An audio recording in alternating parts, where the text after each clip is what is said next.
Good evening. Sorry, the music was kind of loud then. I don't know why. Hello, welcome back to another Wednesday night live stream. It's another kitbashing stream. We're going to be doing something different this week. I kitbashing a different Space Marine chapter as opposed to just doing. So we did Blood Angels with Crimson Fist last week. So we're going to do some Grey Knights as the title of the stream suggests. But yeah, I hope you have all had a wonderful week since last Wednesday. I've had a pretty good week.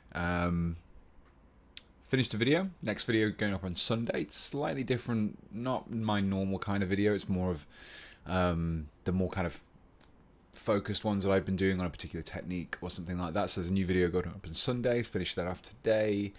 I also injured my foot because I was packing up some of the. It didn't take long to mention this one. The orders for Spare Parts Emporium, and I had the kind of the packaging tape dispensers that look like they're kind of like a gun shape. Well, they've got like this kind of like jagged kind of blade on them, so they're meant to like sever the tape when you've applied it. And I left it on the floor, and I basically just went into the room, didn't realize it was there, and just kicked it and just like sliced my foot open. So yeah, good. That was on Thursday, so yeah, it's still not great, but yeah, it's okay.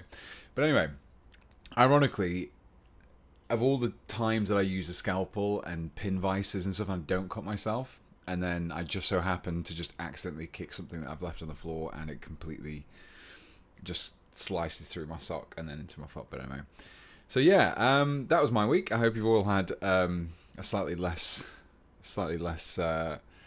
dangerous week. But yeah, I don't think there's really much that's happened in the last week before we kind of get really into the kit bashing side of things. I think if I go onto the Warhammer community, see what we've.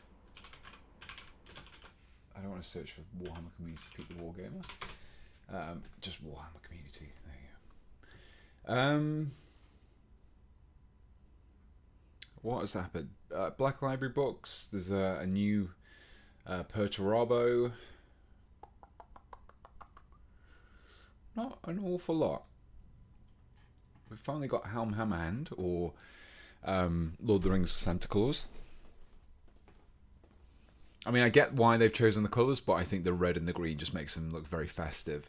And obviously combine that with the big white beard. And I think this particular colour, this particular picture as well, it reminds me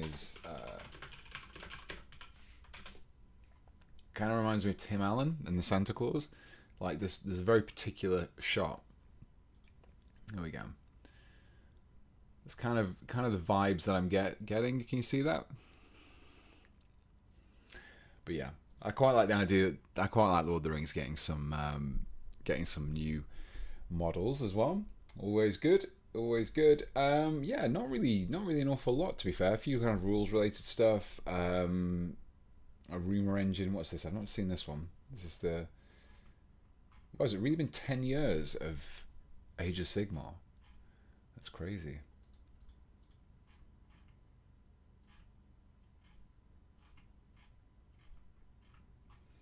Crazy times. That's gone quick. Well, yeah. So I think what we're going to do is we're going to do a bit of kit bashing. We'll get onto the entree for this particular stream. And so basically, the reason why I kind of wanted to do this particular idea is because the Grey Knight Codex, the new Grey Knight Codex, is coming out this weekend, I think. I think it's on pre-order. Yeah. Pre-order on the 9th. Okay, so yeah, that comes out this weekend. I do have access to the Grey Knights Codex. Games Workshop provided me with a heavily watermarked PDF. So before anyone tries to convince me to share it with them, so they know exactly whose PDF it is. So I'm not sharing it, but so I do have access to the Grey Knights Codex already, and one of the things that I noticed when I was reading through it is that there are a few units, and I'm going to look at them off screen, and I'm just going to describe them to you, just because it's kind of easier to do that. So we all know the kind of the normal characters that we have. We know that Caldor Drago has been off he goes. We have a few models, a few rules, units, which don't actually have specific models. And there's actually a section in the Codex, and if you look at maybe some of the other YouTubers who had physical books, you can possibly see this. There's actually a section in there that talks about converting your own models to represent these units. And this is kind of strange because for a long time, this has been an unusual thing for Games Workshop to do. It used to be very common. Anyone who kind of remembers a few editions back, it was quite common to actually have a codex, and there'd be something in there about how to kitbash a unit, especially like the old world stuff, like, well, before it was the old world, the stuff which didn't have units or older units, anything like that. So it's quite interesting to see that returning.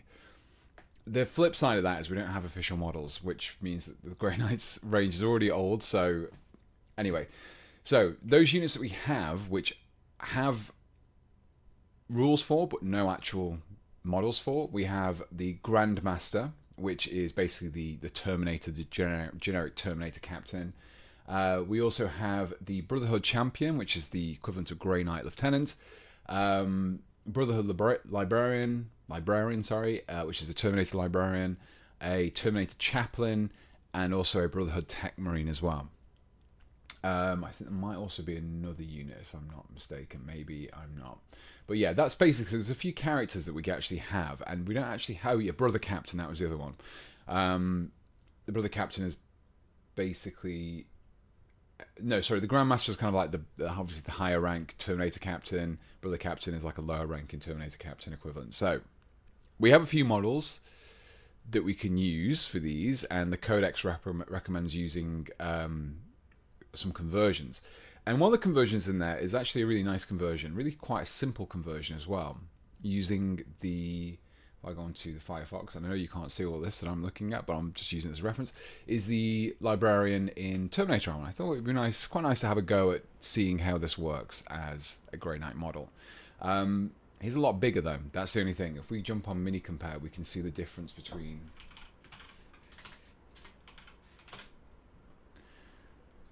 what we have here. So if we could go for a Grey Knight Terminator, soup cans. What the hell? Why are soup cans on here? I guess it's a good generic scale. So Grey Knight Terminator, and then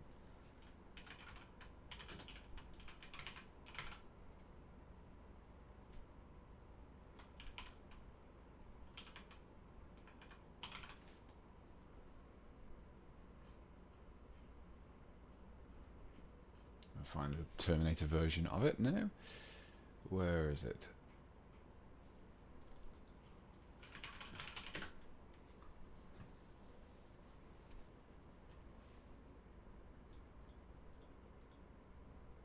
A Librarian in Terminator armor. Okay, so that could be it.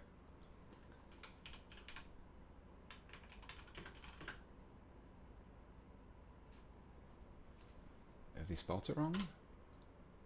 Okay, it's not showing up. Anyway, thanks, Tim Allen. We don't actually, I can't get that, but it's bigger. Let's put it that way. So yeah, that's the aim of the stream. We're going to just do a little bit of kit bashing. Probably won't be too difficult of a kit bash. I'm going to maybe try and get that Grey Knight kind of chest in there somehow, but it could be quite small. So maybe tricky, maybe okay. We will see. And yeah, that's what we're going to do. So yeah, hello to everyone in the chat. I haven't really said hello to anyone, but hello. We've got a few first times for the live stream, so welcome to the live stream. You can see all the mistakes that I make on a live stream compared to how I make them in a video when it's all nice and edited.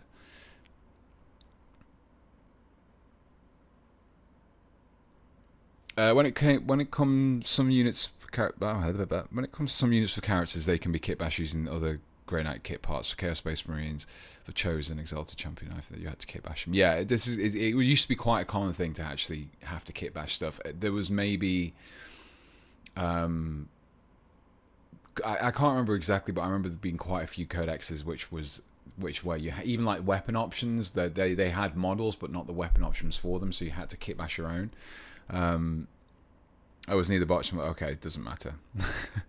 For Games Workshop, it'd be interesting to see if they change their rules for events for kitbashing, as some Dreadknight units using third-party parts or 3D printed parts to reflect their war gear as a character. I don't think they would do. I think there's usually enough there to kitbash stuff, and that's obviously what we're going to try and demonstrate in this video.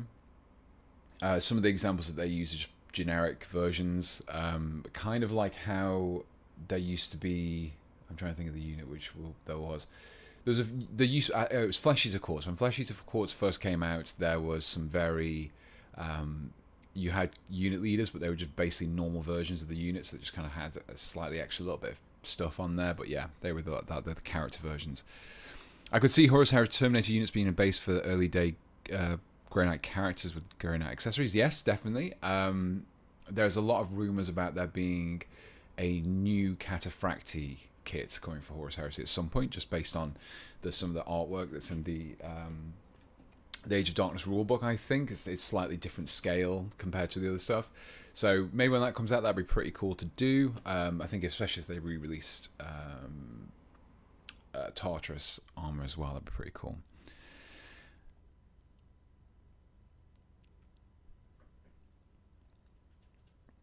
I'm working on a Saturnine Terminator with Crow from the Dreadknights. Nice combination.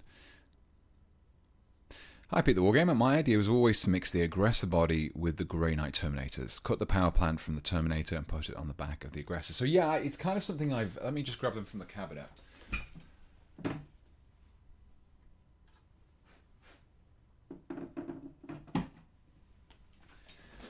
So this is kind of the problem that we have with any kind of like new Dreadknight stuff. Just my camera. So this is one of the Dreadknight kill teams that I did a while ago, and I don't know if you remember this. Any of you remember this video? But these are basically some of the kind of the models that I made, and if you look at this model, it's basically the bottom half is the Blade God, and the top half is the Dreadknight Terminator torso. So you can immediately see the size difference by the fact that the actual torso is so much in scale, and actually probably on the slightly smaller side compared to the rest of the body. So this is the biggest problem we're going to face. So it's not impossible. There's probably a way of getting around it. And if we just bring in a Gravis armor as an example there, you can see that it's roughly a similar size, but obviously got more chunk with this one. So yeah, even Gravis is small. And if we actually bring in that Terminator from last week's video, which I handily have, you can kind of see that there is a vast difference between the size. So we're really going to struggle to get this used on here. So this is going to be the main issue, which is a shame, because I think there should definitely be more of these kind of Terminator scale kits for Dreadknights, because they just look so out of place at the moment. So yeah, hopefully we can get something here. So what I have to hand is the Terminator Librarian, the one that came with the starter set for 40k, which was called Leviathan. That was it. That was the name of the box. And actually, for a push fit model, it's not terrible.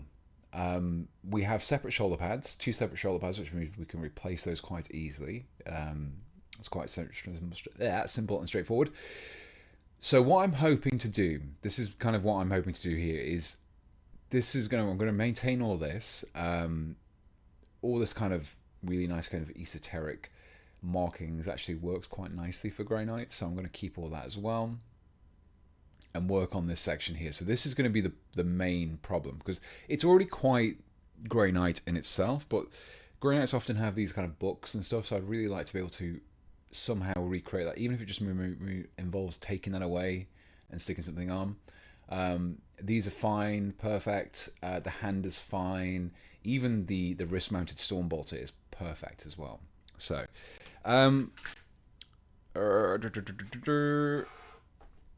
where'd you get the helmet from? Is that a Terminator? So this particular helmet. This one is. Oh, hang on. Which helmet is this one? Or this one? If it's this one, this is from the. Saturnine Praetor kit. It's one of the heads from in there, so yeah, it works quite nicely. But this one is just a regular Grey Knight guy. So yeah.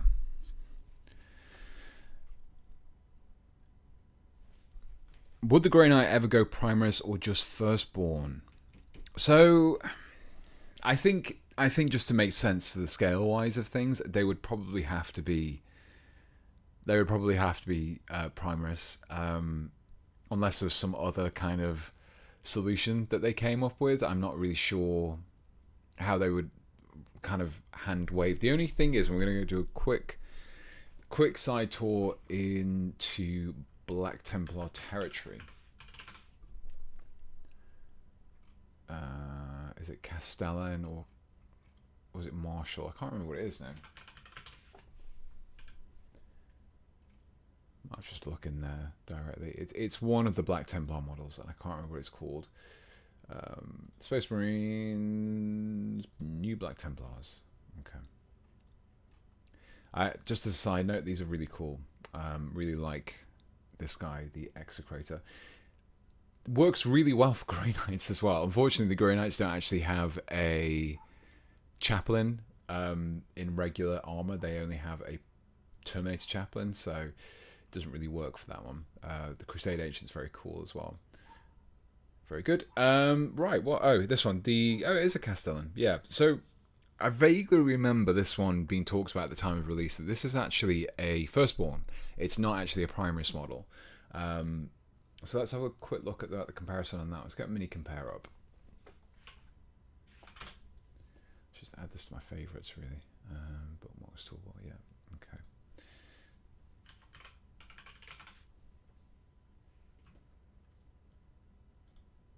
It'd be interesting to see what he looks like in terms of scale-wise as well.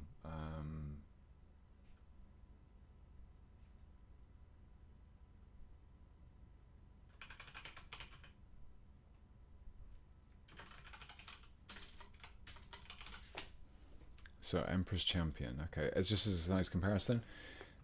About the same size, really. You can kind of see how there's maybe a slight difference, but yeah, I do remember this one being talked about as being a Firstborn character. Oh, my head's in the way. How do I get rid of that one now?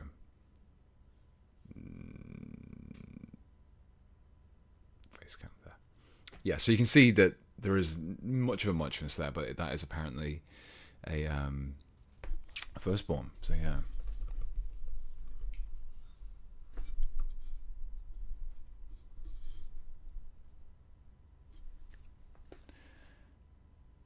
I think Games Workshop is moving away from the Primaris Firstborn distinction. Definitely, yeah. I do think there's definitely some changes. They're not really kind of.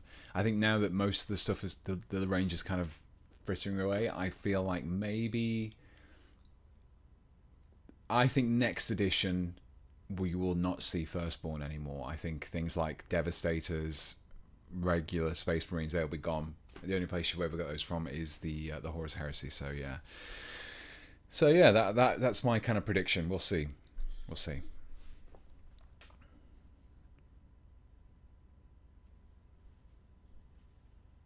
Luke Lacken, did I miss the Lorgar video? Not yet. That is literally the next on the queue. I finished the video about Grimdark as well, like techniques for kind of making your models look like Grimdark. So that's going to live on Sunday, and then 2 weeks after that will be the Lorgar video. That'll be going live. If you are a channel member or a Patreon member, you can actually view the first half of that video up to the painting. That's already on there, has been for a few weeks. And then hopefully once I finish that, the whole video will be up a little bit earlier as well. So yeah, it's still coming. Don't worry, the Lorgar video is still on the way. It's not been forgotten about. We're gonna be back there eventually. Anyway, so let's get started with some kitbashings. We're gonna grab some stuff first of all. We've got our Primaris Librarian.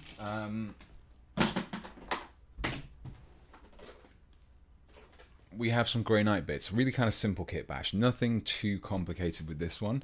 We're probably going to have to replace a few parts just because of making that theme work. Things that maybe don't always need to. But yeah. So yeah, one of the things that we're trying...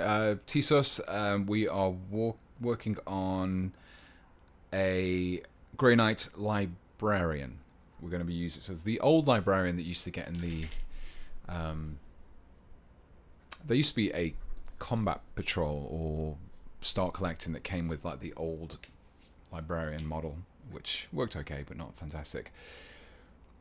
So, first thing we need to do really is probably pick out what kind of weapons we want. I think the model comes with a Force Axe, which is pretty cool. And the rules that we have, like I said, I do have access to the PDF, so I know what the rules are for that model. The models for the Librarian are, in terms of weapon options, are very vague. So they have access to Nemesis Force Weapon. So it's pretty much whatever you want. Say it's the same weapon that the the only thing is it's psychic. It is slightly different. So for example, the Brotherhood Champion has a Nemesis Force weapon, which isn't psychic. Oh, it is psychic. It's just got precision, and it has more attacks, same strength, lower AP. So I guess it's kind of trying to say use a Force Stave. I guess that would sell the we do actually have one of those, don't we? So, yeah, we have one of those. So we can probably use one of those from the Grey Knights Terminators. Yeah, shoulder pads. We need some shoulder pads. Where are they? We've got a few here. Easy peasy. They're going to be quite straightforward to use because they should be about the same size. A little bit smaller, but not too bad. Nothing too dissimilar. We can get away with those. Right, so let's make a start on this then. Let's get the clippers out.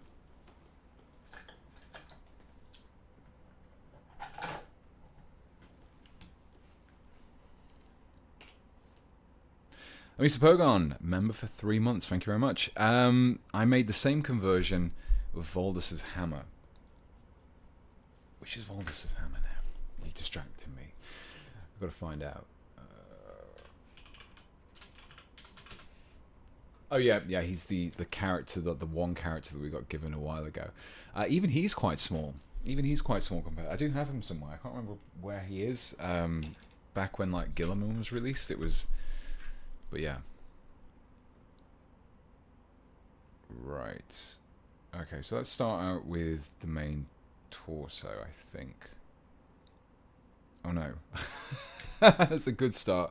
I've just accidentally clipped away part of the model. This is the trouble when it's push fit. I always end up getting confused about what is and what isn't. Yeah, this is like I mentioned earlier, didn't I, about the that came away incredibly easy.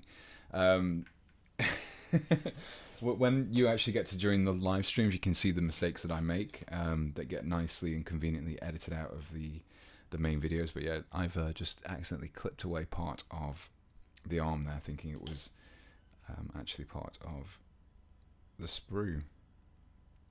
So yeah, quickly attach that back. I'm going to remove this though whilst it's there, because I hate the little tabs that you get for these push fit models. They're great if you don't want to use glue, but most people are probably going to be using glue, and all it ends up doing is making it harder to get the parts to fit together nicely. So yeah, first thing I always do, remove them, and it makes assembly much easier. Much easier.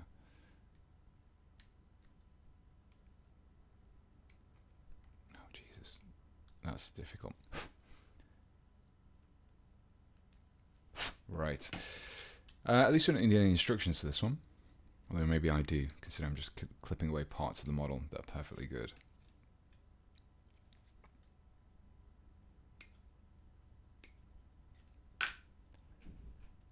Okay, so this is the chest section. This is probably going to be among the most heavily modified parts of the model, I think. Just simply because this is going to be where we're going to find most of that variation. So one of the things that I did do when I did my Kaldor Drago Kitbash, I'll grab that just so we've got it as reference.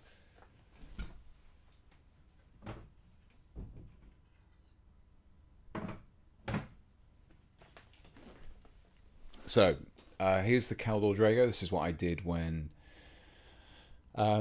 this is the other model from Leviathan. This is the Terminator Captain. Basically converted him into Kaldor. So you can see how well the actual Terminator parts do work with the new scale Terminators. The main thing that I struggled excuse me, the main thing I struggled with was basically getting this kind of chest detail right. So what I ended up doing was using the little reliquaries that you get in the pretty much any Primaris kit. So I basically clipped off the little hook and glued that, and it works okay. It's not got quite the same impact as all the writing, but these Purist Seals and the Tilt Shield managed to kind of hide that a little bit. So yeah, overall kind of quite recognizable. Again, this leg is very, very smooth and shiny, which isn't quite the same, but yeah, we do lose some of the detail. We do lose some of the detail, unfortunately, but not with this model. There's a lot on this model, so right. So this is the main section there. So I want to maintain as much of this as possible and do something more Black Templary in this section here.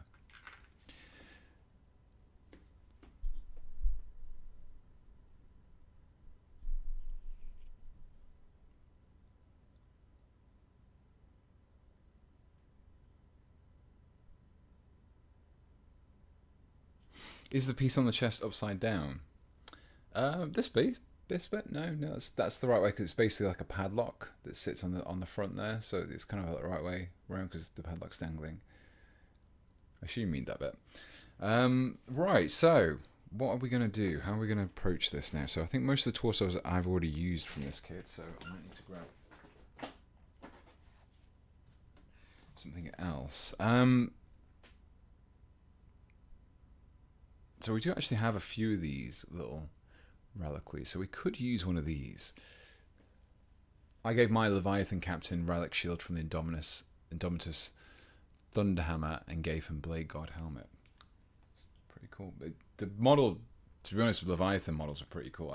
This Color Drago model was actually great fun to build. It's a shame that they got rid of him, because that sort of makes sense. So, where is it? So, this is kind of what I'm thinking. Basically, try and etch the skull out as much as possible and just kind of replace it with one of these, just to give it a little bit more of a Grey Knight appearance. It already has quite a nice Grey Knight appearance with this section on the chest. Either that or a small book might be quite nice, but I don't think I have any.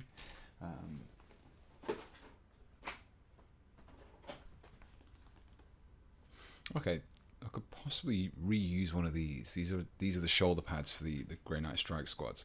That might actually be probably a better option, because I could even keep the skull motif and just have. You know what? Let's do that. Let's get. I'm going to remove the whole shoulder pad for the time being, and then I can keep a hand on that one. Okay, that's quite helpful. Quite fortunate. What else do we have in here? I think all the tiny little tilt shields that you get work quite nicely. You can see that. But yeah, it's basically just trying to make the model a bit more unique, move it away from the original. Right, how are heads going to work? Let's see how that works before we commit to anything. So there isn't much room in there. So I don't think we might be able to get a Terminator helmet in there. Let's have a look. If not, we have plenty of heads. So these frog helms are very iconic. So we're going to use one of those, and I'm going to use this one here just because it's got the skull on it. Makes it look a little bit more. And we're going to need to trim down this neck because the actual model we're using doesn't have a neck. So yeah, I feel like this is going to be too big, but let's see if we can go this way, because the Psychic Hood is going to really impact how this sits. But we can do a dry fit just to see how everything's looking. Yeah, that's kind of a little bit too small. These are quite big Terminator helmets, to be fair. Definitely need to trim that down a little bit more. Yeah, not going in there at the moment, so let's try and trim that down a bit more. Silent3247 over on Twitch. Hello, first time chatting. If you are a Twitch user, you prefer to use Twitch over YouTube, I am also streaming over on Twitch right now, so if you prefer to watch me on that one, you can do. Hello to everyone who is watching on Twitch. Most of you are on YouTube, so if I start referring to people in the comments, I'm referring to one of the other. I can't do a I don't think Twitch's terms of service let you duplicate the streams across the two, but yeah. Got the top of helmet off to fit. Yeah, could do it as long as it kind of sits comfortably in there. There is a little bit of a, you can just about see there's a slight indentation there that I think is kind of meant to house, but it's actually probably getting in the way. But we'll try and remove as much as we can. Yeah, and this is also built up a little bit more than we need it to be, which is forcing the problem. Yeah, that little section there. So let's try and remove that. So I don't like removing too much of the actual details as much as I can. I like to remove as much stuff that you wouldn't see otherwise, just because that is going to be... So I'm just going to adjust my camera here just so I've got a bit more... It's a bit more comfortable for me to... There you go, that's better. Oh, I can't see the model now, that's the only thing.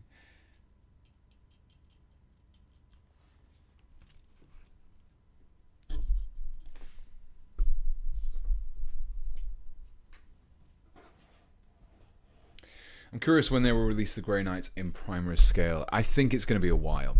I think we're going to be waiting a long time, unfortunately. I think the biggest problem with Grey Knights is that they are very much a isolated army, in the sense that they're a Space Marine unit, but they don't necessarily have cross-pollination abilities with other Space Marine units. So if you think about something like, I don't know, probably Blood Angels is one of the better examples. They are a well-known chapter, and they didn't receive much beyond characters, and one special unit, I think, and a few upgrades. And Grey Knights are very much kind of heavily. I think the helmet might be a little bit too big. It's not. I don't want to damage the helmet too much, but we're going to trim down that neck a little bit more, I think.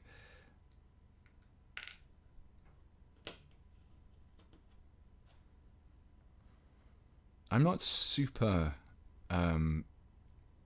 reliant on keeping this helmet either. I think I'd be quite happy with going for one of either the helmets that don't have, the helmetless heads, or maybe even one of the models which is one of the heads from the non-Terminator kit.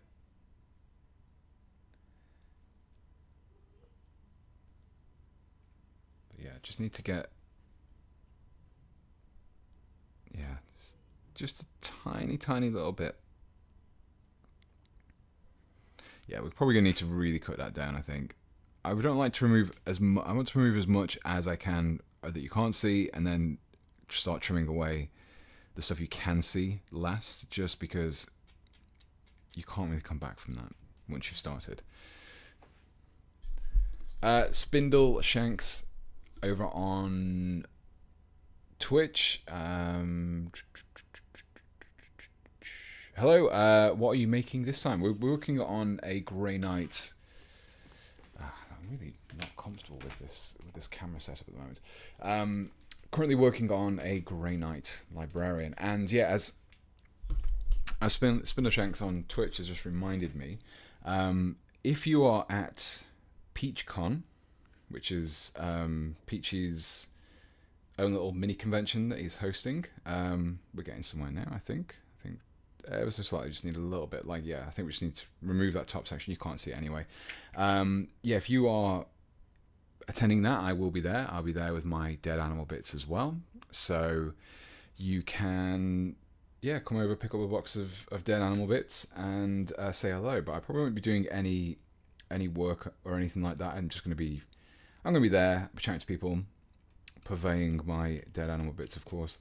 But yeah, if you are about, come say hello. I think tickets are still available, as far as I can tell. Just kind of go check out Chris's or Peach's Instagram or YouTube channel. I'm sure there'll be links where you can pick up the tickets. So if you're not too far from Derby, is where it is, on Sunday. Dead animal bits mentioned. I already mentioned it pretty much at the beginning of the stream. We mentioned it very early on. I managed to get it nice and early. So yeah, anyone who had the bingo, had the stream bingo cards up for that one, then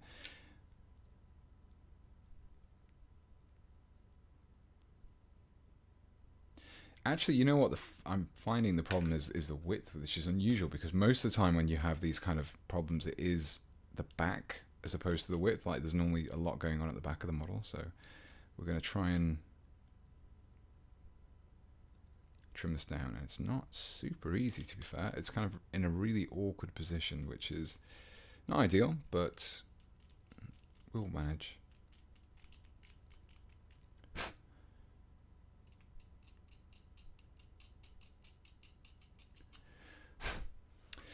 Cat God, welcome back. Thank you very much for the £10 super chat. I appreciate that. I went to Warhammer World last week and it was great, but I'm not having a good time right now. Well, I'm really sorry to hear that.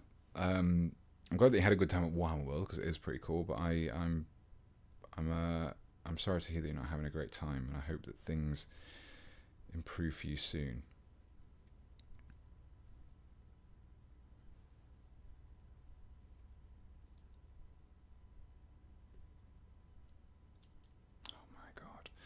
This is something I didn't think would take this long, but this is always the case with these kind of builds. It's always the tiny little extra details that just take the extra time.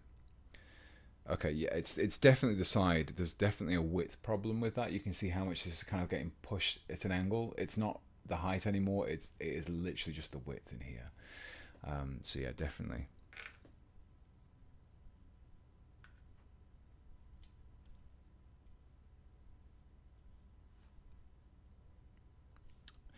I'm going to put that to one side for the time being because I think I might just use a regular Grey Knight head because they're a lot smaller and they have that Grey Knight vibe still. I feel like I'm tapping out at this stage, but we'll come back to it. We'll leave it for now and we can potentially review that in the future. But let's for time being, let's look at this. So just to kind of reiterate what I was thinking, this is one of the little shoulder pads. I think just placing that over the front here, if I just shave down this little bit of bottom and almost have the eyes or the top of the skull still visible over the top, so kind of like that, so it's almost like a combination of the skull and the book. It kind of has that Grey Knight vibe. If I put it there, you can still see the skull, but I think not having the eyes makes it a little bit harder to recognize what it is, maybe. Let's cut this away and we'll go from there.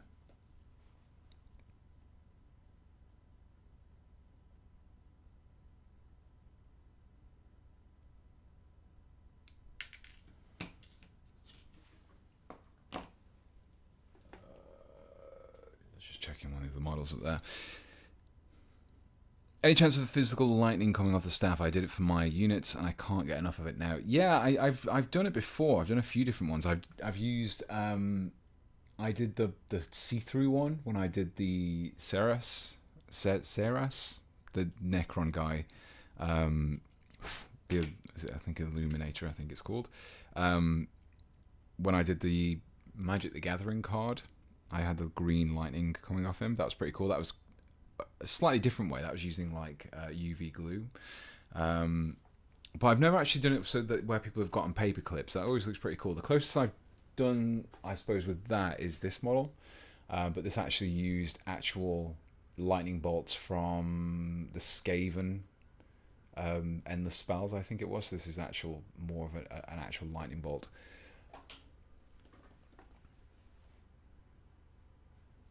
Some Horus Heresy helmets may fit if you go with a Mach 3 helmet. Yeah, it would. I think it would do. Yeah, I think I want to keep that Grey Knight vibe though. So I think the regular rank and file. I mean, they work quite nicely for this, and you can see that they're clearly Grey Knights, so they work quite nicely for that.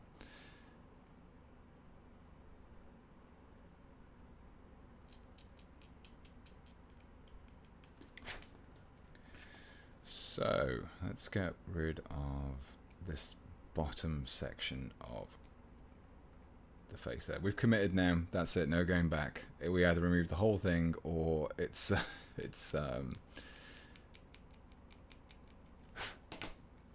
we go with this.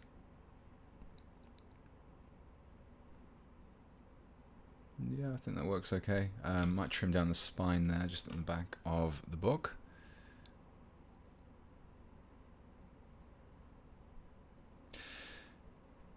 Um, 0.04 to 0.06, maybe 8 brass wire works well. You know what? I've never really gotten in to brass wire. I don't think it's necessarily because I just can't do it. It's just because I've never gotten around to try it. I've always had other solutions for problems and never really got into using the brass wire. But I've seen some people do it and they do fantastic jobs, and it really, really helps with that kind of adding extra components to it, where if you're extending the barrel of a gun or adding the lightning, or obviously I've seen people use it for pinning as well. But yeah, never really got into the brass stuff. I just think, I don't know why.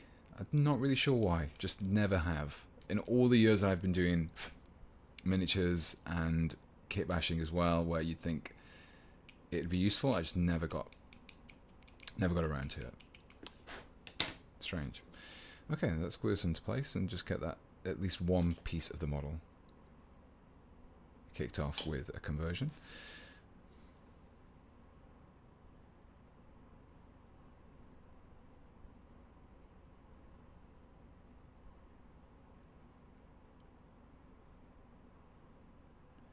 So it's a very small change, nothing too fancy here, but it's just a way of kind of emulating how that kind of appearance looks on the model. So we're trying to recreate this here as much as we can, but giving it almost its own little grimdark vibe as well. So let's pop those in there, like so. I'm just going to... I need to trim that underneath before I did this, but oh well. Should have done that sooner, but better late than never.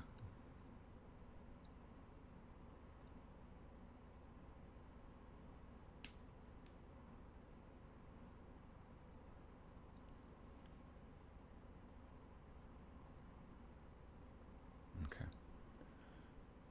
Right, okay, I'll leave that to dry, leave that to one side. So yeah, the other thing that I think we're probably going to do is replace the axe, and we'll probably go with the Nemesis Force staff. Now, the problem with using the staff is that whilst this handle's quite nice and long as it is, I think it does need to have a longer handle, which means I'm going to have to do quite an extensive change, which probably means a pinning, cut this off, replace the whole thing with this. Actually, there's a slightly different one. I could actually get away with this even easier, because I forgot the Terminators have got one. And the hands are about the same. I don't know if you can see that very easily, but you can see they're just about the same. What I could do is skip all the pinning, which is great. Just clip away the hand. Try and keep this a little bit of the armor across the wrist there, and then place this underneath. I've done something similar with another model. I can't remember which model it is, but I have done something similar in the past, and it works quite nicely. It does the job, and it's easier. It keeps this arm and weapon intact, and I can use it for something else if I want to.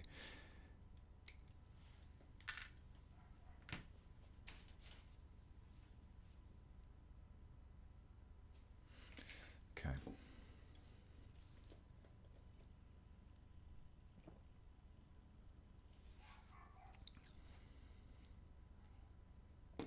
The Mark III Command Squad helmets would look interesting. Yeah, they have that quite nice. The only thing is they've got the plumes, which makes things a little bit more tricky, I think.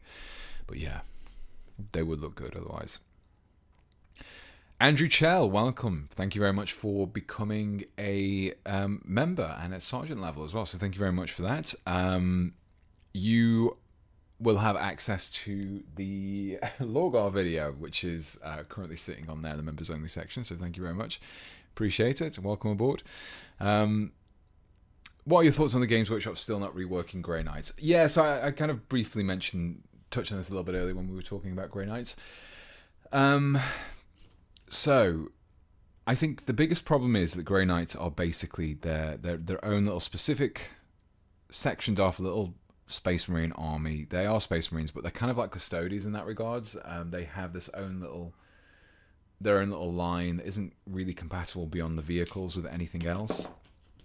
So they're probably not super priority, and I don't know how many people play, but you kind of wonder what kind of, is it that whole kind of snake eating itself kind of situation where you don't have that many Grey Knight players, so Games Workshop don't want to make more models, but then you don't have many Grey Knight players because the models aren't great, so they don't necessarily want to play or collect Grey Knights. And I know that obviously people who are really into the gaming side of things don't really worry too much about the models all that much.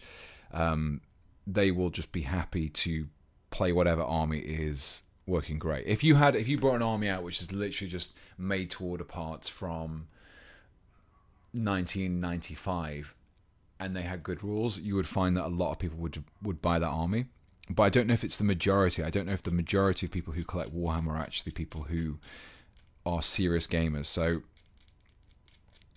could there be more people buying Grey Knight kits if they remade them? Yes, most definitely. Would that be enough to justify remaking them versus other armies? I mean, at some point in the past, they did decide that it was worthwhile because they actually made plastic Terminators and they made made two plastic kits, didn't they, for them? The Terminator one and the Strike Squad.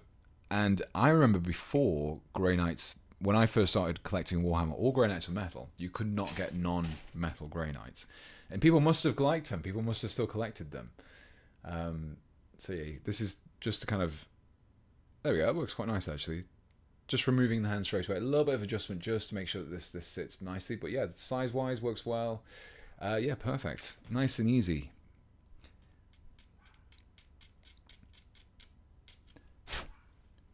But yeah, I would like to see a range refresh. I think some Primus, well, let's say Primus scaled, not necessarily Primus Grey Knights, would look really cool. I think we need, we obviously need Terminators, we need a infantry kit, and based on how Games Workshop have been approaching their kits recently,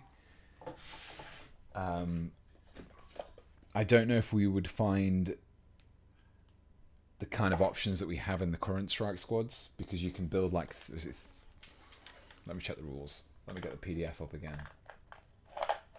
So, you have Purifier Squads, Interceptor Squads, Purgation Squads, and Strike Squads. So, from one box you can build 4 different unit types. Now, is that because Games Workshop... Is that just because they don't only have one box, so they have to add all the options in there, and if they had more kits they wouldn't need to do that? Or is it just because it's the old kits that had loads of options? Who knows? Even the Terminators have Paladins, Brotherhood Terminators, and is there another one as well? Paladins, Brotherhood Terminators. No, that's it. Okay, I thought there was more, but yeah, interesting.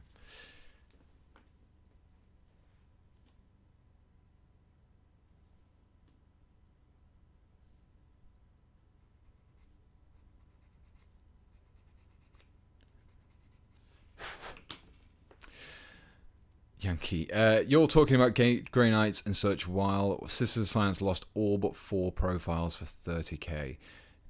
No cool board ladies on jet bikes with cool exotic beasts and such. It's interesting, isn't it, what's happened with Horus Heresy, because I feel like it's a weird one with the Horus Heresy stuff. Now, admittedly, I've not followed along with it all that much because I'm not a rules guy. I am Kitbash man. If model looks good, I'm happy. Don't care what rules are like. But I kind of feel like the direction that the models have been going in for 30k have been fantastic. The kits are great. The way that they have like upgrades and stuff, fantastic. But it feels like a little bit of the 40k Age of Sigmar stuff is starting to seep in, and it's kind of getting in there with the rules. That kind of approach to just effectively getting rid of a whole bunch of rules for kind of no obvious reason, and then potentially bringing them back at a later date with no real explanation as to why they were removed in the first place. Yeah, odd one, very odd. The only real reason I can think is that stuff gets removed because they want to do they want to re-release them, because I think a lot, apart from like the regular kit, most of the stuff was resin upgrades, wasn't it? If I remember rightly. Someone can clarify that for me in the chat. But I'm wondering if maybe they want to reapproach the upgrades, maybe do some plastic ones like they have been doing for everything else. There is obviously the big rumours about Custodes as well, getting some new models, maybe 30k models specifically. I mean, they were originally 30k models, if I remember rightly.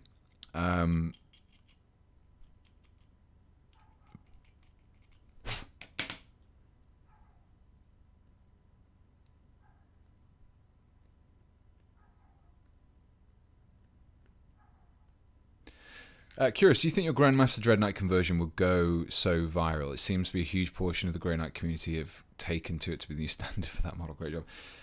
To be fair, it's kind of... So, from my point of view, I'll give you a little bit of a kind of a breakdown as to how I approached that model. I'm not going to glue this hand just yet. I want to glue it to the arm first and see how that goes. A little bit of background to how I decided. So, first of all, I've never really liked the baby carrier design. That's kind of a given, really. I said it in the video, never really been a big fan. I know there's been plenty of people popping up in the comment section saying that it's not a Dreadknight, the Dreadknight's meant to be this, it's meant to be that, and I understand where people are coming from, but I also think that having good lore in the background doesn't make up for a, quite frankly, goofy looking design of a model. It doesn't. I understand where they're coming from in that argument. They're saying it's meant to be. It's not meant to be a dreadnought, and I get it's not meant to be a dreadnought. They say it's not meant to be. It's meant to be lithe and faster than, so they can go up against greater demons. And I understand that's what the lore says, but the model still looks really bad. As good as the lore is, and as good as the explanation as to why it looks like that is, it doesn't change the fact that the model itself doesn't look great.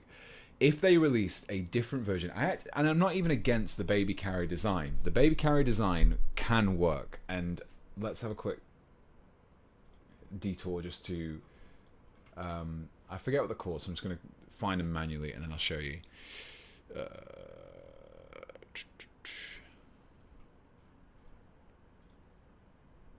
So, right. Paragon Warsuits. They are effectively the same core design as the Nemesis Dreadknight. They have a kind of a suit kind of version of a mech. They're not like piloted like a knight is. They're not an interred kind of body in the same way that a dreadnought is. They have approached this, and it kind of looks like somebody wearing armor, and obviously the arms, they're being there, they're kind of a little bit more exposed, but it kind of makes sense, and the models look good, and they, I don't know, they look okay, and the character as well for the looks very cool. That looks very, very cool, and I know these are small scale, so you can probably get more of the proportions right and you match them. Great. If Grey Knights had something like this, even if they were smaller than the Dreadknight, I would be all over them. But the Dreadknight just doesn't work as a model, in my opinion. Doesn't work as a model.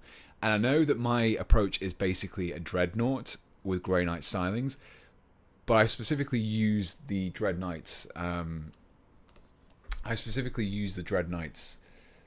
arms, because Dreadnoughts, apart from like the Redemptor, the newer Primus ones, don't really have arms, especially arms like this. This is actually probably the closest, and I don't really. Some people had funny nitpicks, and I always get that. On YouTube, you can't put anything out and not expect there to be funny nitpicks. But I think people like the Dreadknight for the wrong reasons, personally.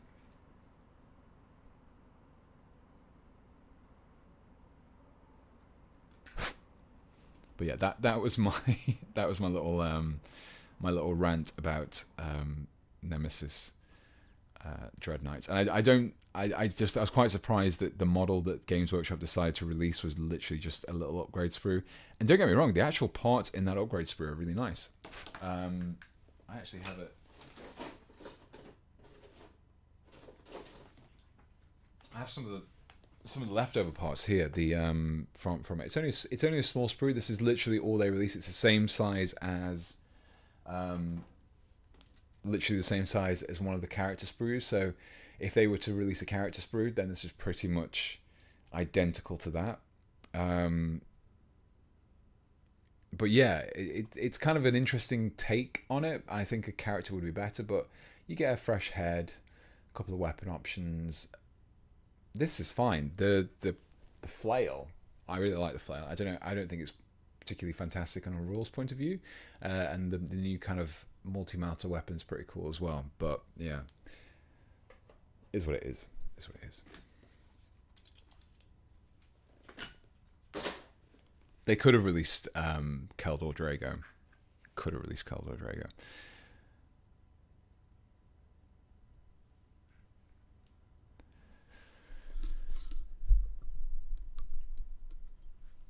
Please Knight Errant and Valdor Kitbash like the Horus Heresy character Kitbash. I'm not quite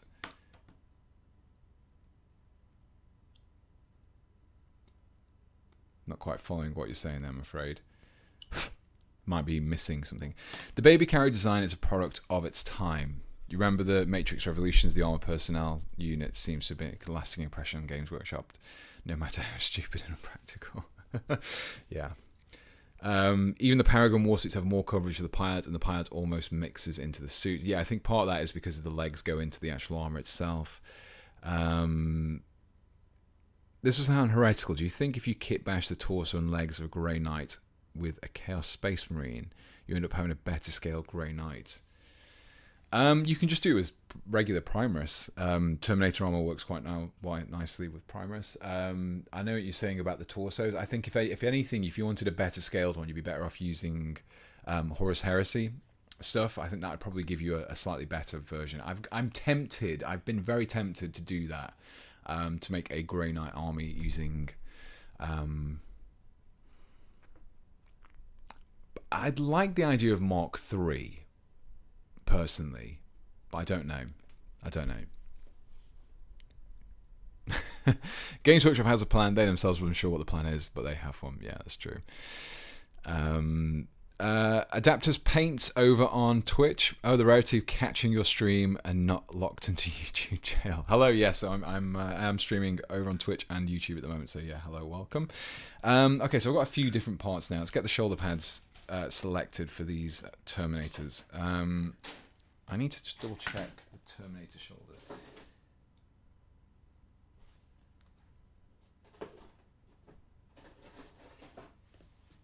Because there are different shoulder pads for different sides of the arm.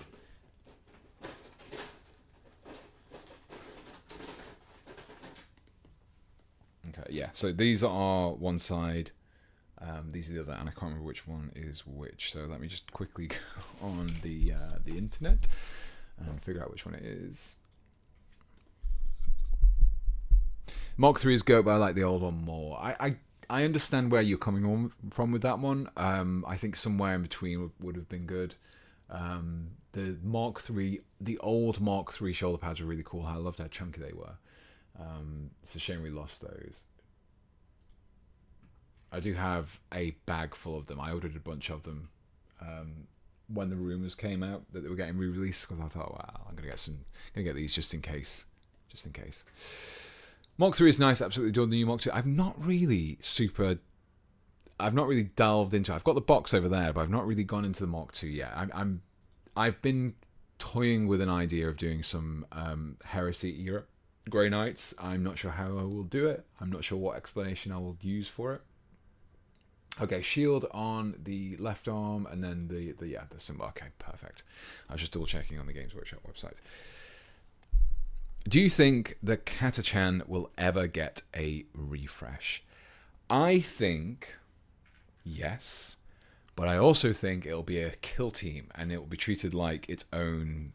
It will be treated as like a variant or like its own unit or something like that. I don't necessarily think it will be its own kind of full refresh. I could be wrong. I hope I am wrong, but I don't think it will be like a Krieg level refresh. I think if anything, it will be a kill team that you can run as a squad. Personally, that's not to say that we will get it. It's just that I think if we do get it, I think that'll be what we get there.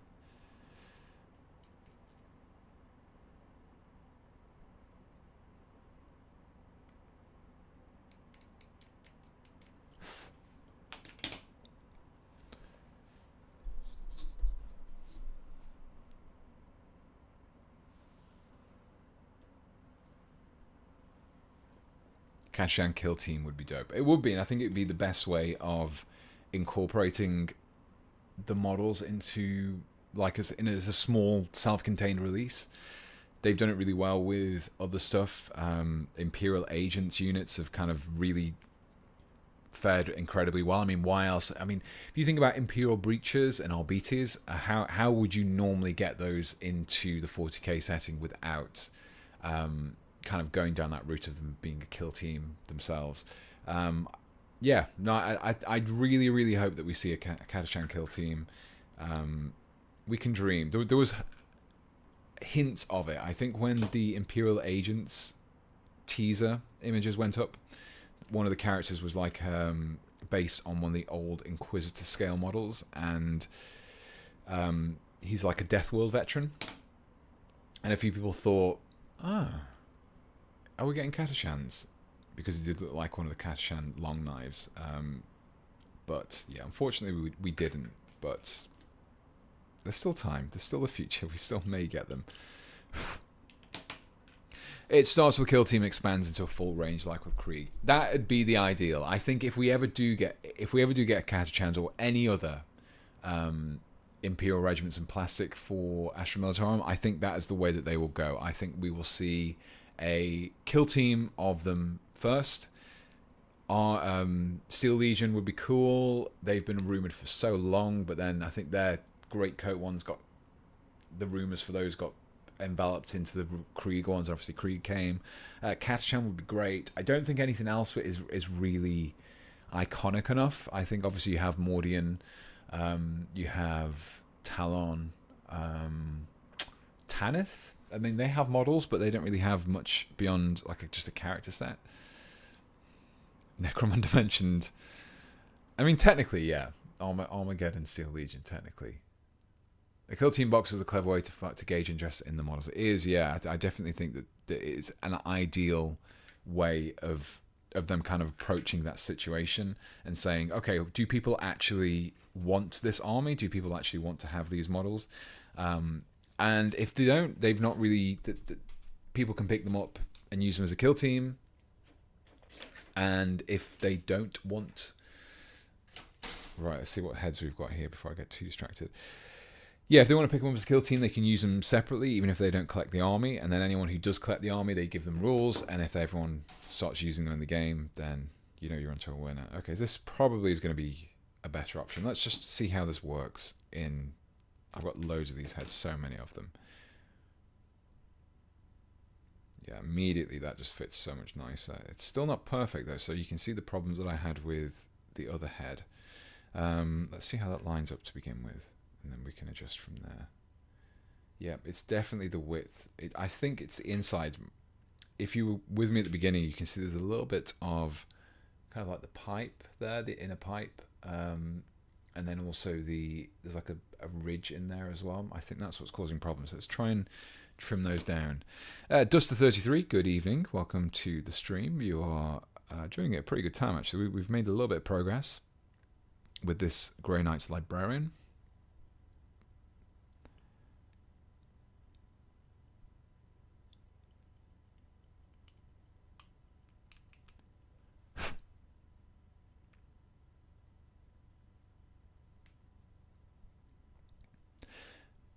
My Dark Mechanicum army is 70% Necromunda Kitbashers. This is the thing. I mean, I'm probably never ever going to play Necromunda. In the same way that I'm never going to probably get around to playing Kill Team, even though I have... How many Kill Teams do I have? 1, 2... 3. Do I have 3 or 4 kill teams? I have like 3 or 4 kill teams, I think. Actually, like viable kill teams as well. But yeah, just never got around to playing the game because I can't be bothered to learn the rules. Put simply. But yeah, so just popping these into there, and hopefully we can get a little bit. It's the pipes, I think. The pipes are what's causing the problem. If you're using the normal head version, like the helmetless head, you can probably see these a lot more. But if I'm going to go for a helmet, you're not going to see those at all. They're going to be so hidden, it's almost not worth them being in there. There's also this as well, this hole for the peg that can be removed.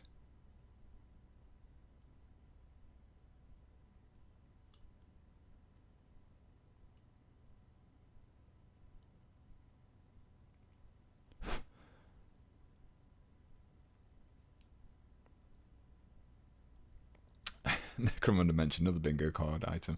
To be fair, that is usually forced upon me by Yankee. That's usually an involuntary mention. This time it was more voluntary, I think. Right, okay, so let's pop the head in there. Let's see how we're looking. That's better. We're getting there. I can feel that there's a little bit more movement in there. It's not. Let's see how it looks like with the Psychic Hood as well. This Psychic Hood is honestly the bane of my existence at the moment. Come on, in you go. No, still not having it. Still not having it. Let's try and twist the head around a little bit more. Okay, I'm kind of getting to the point where I'm almost like too determined to get this working. I'm probably spending more time on this part of the build than I have done on any other part of the build. But, you know, if it's worth doing, it's worth doing right. I might just try the Terminator helmet in there. Now I've removed these, this might actually free up a bit of real estate in here.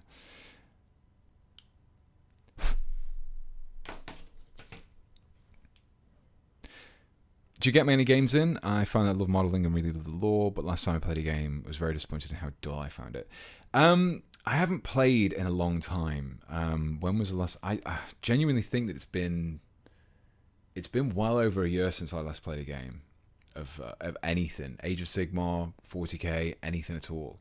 And it's not really through kind of lacking in wanting to. It's more, I think, because I guess this is the pitfall of doing this as a job, as like kind of a full-time job, is that when I have finished doing a video, working on a model, then sometimes what I want to do, if I've been working on something all day, then I don't necessarily want to be working on models again. I want to do something different.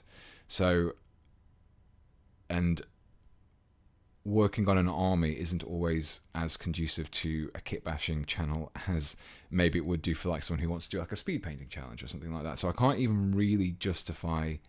Yeah, still too narrow. It's definitely this little pipe here. Let's remove that for the time being. Yeah, if you're the kind of person, the channel who's doing these like 24-hour army challenges and stuff like that, that sounds great. I would love to do that, but I know I would never do one in 24 hours.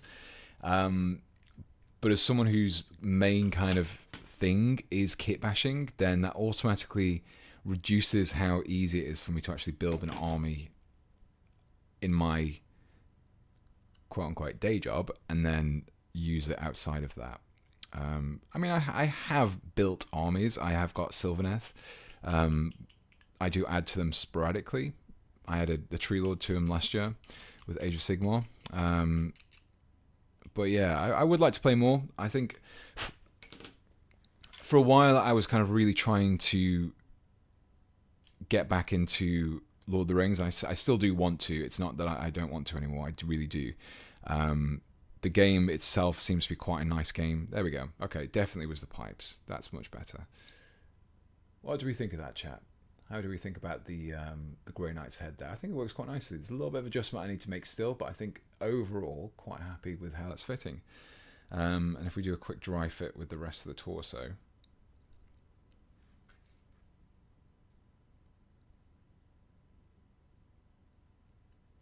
Yeah, I think that works quite nicely. The rest of it's fairly straightforward. Again, we've managed to do something quite straightforward here, which is what I like to do. I like to do the big builds. I like to do the big, complicated, stupid ones where you've got to use like kits from loads of different places. And I also like to do these more straightforward ones as well, every now and again. And the streams are a good place for that because you don't have to always kitbash stuff. You don't always have to kitbash stuff that involves 10, 15 kits. You can do little ones as well.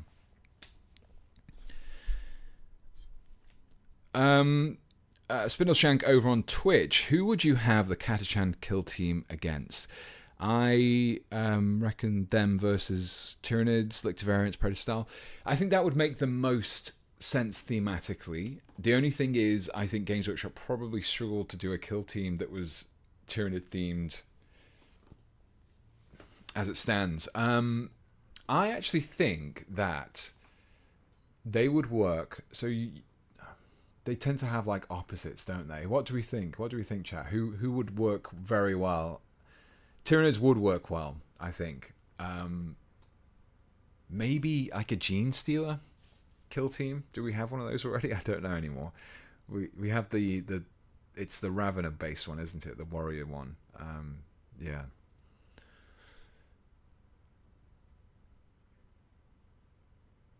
I kind of think the Drukhari would be quite nice. I quite like the idea of that one. That's quite good. Catachan would be striking scorpions. Yeah. Double green. Flying Termagant kits would, yeah, well, possibly. Some gargoyles. Grot kill team. There we go. I actually think orcs would work well. I think Yankee's suggestion about orcs would work well. And a grot kill team would be funny. I think that would be a really great way of actually incorporating a grot tank. I think having a grot tank in there would be very cool. Plastic grot tanks. I personally think that'd be great. Corn Guy, I would love to see your take on some Lord of the Rings stuff, updating the old sculpts, mainly Riders of Rohan. Yeah, so I'm gonna go for a quick.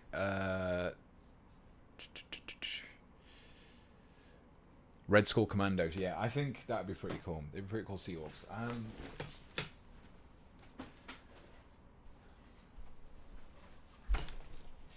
So this is proof that I do really want to do I do really want to do some Lord of the Rings stuff. I actually have some ideas for kit bashing as well, like Corn Guy said on over on Twitch.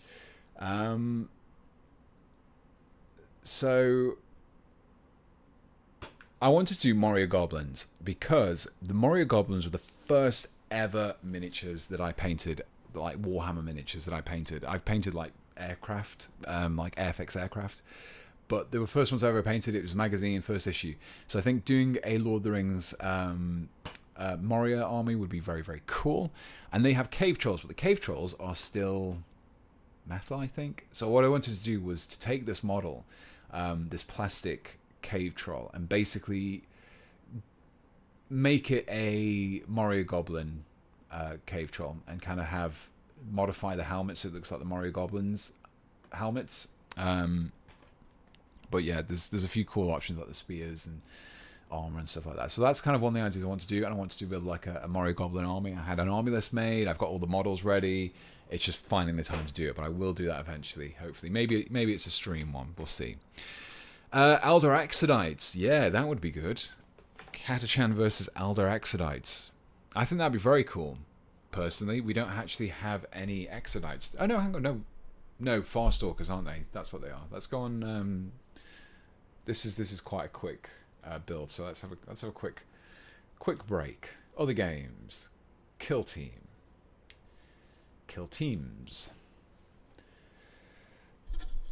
Right, what gaps don't we have? So, so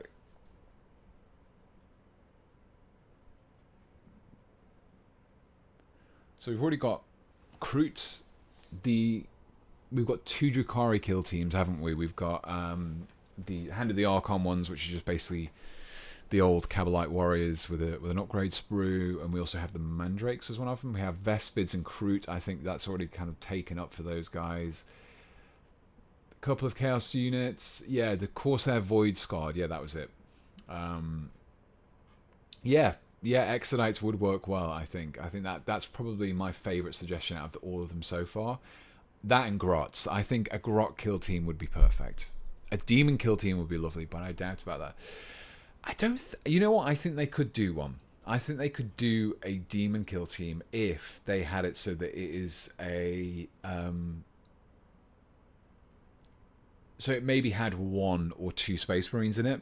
So 1 or 2 Chaos Space Marines, like a Word Bearers one would be cool. So you have like... you know the Chaos... what's the Chaos guy? The Demon guy. I always forget what his official name is. The one that's floating with the flames. The guy at the front there. Him. He's like the... what's he called officially name? He's got Master of Possession. There we go. That's the word I'm looking for. Yeah, I actually think that a Master of Possession or 2, maybe a couple of them, maybe like a small kind of 3-man kill team would be very cool. Because I remember back... this is like back in the day with kill team. I wonder if there'd be any in here actually. Back in the day of the old White Dwarfs, they used to have like kill teams, and your kill teams for Space Marines, Chaos Space Marines, would pretty much just be like 1 Chaos Space Marine and then like a bunch of cultists or kind of renegades that were with them. And I think there was some old Lost in the Damned rules as well around the time of around this time. I can't remember exactly when it was. But yeah, I think that would be pretty cool. I think a Demon kill team would work well if it had some sort of Chaos Space Marine with it. So a lot of kind of flimsy demons and then 1 or 2 Space Marines to kind of summon them, maybe. Yeah.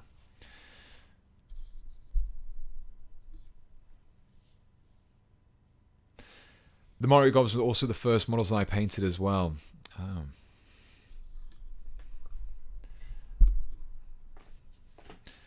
Oh, we're being raided. Glorious Badger raided you with a party of 22 viewers. Hello, everyone who's joined. Over on Twitch, welcome. We are currently just reminiscing over old kill team rules and talking about what kill team we would like to see in a box set against like some Catachans, some new plastic Catachans with maybe... We've got a few ideas. Demons, Grots. I like Grots. That'd be pretty cool. But we're actually supposed to be building a... Grey Knight Librarian at the moment, so we're kind of just having a little bit of a break from that one. So yeah, thank you everyone for coming over. Thank you very much, Glorious Badger, for joining. Appreciate it. Yeah, so I think we're kind of getting there. I'm going to glue this head in now because I'm quite happy with the positioning of that one. I'm going to slightly reduce that down a bit, but yeah, I think there's so many more options for kill team.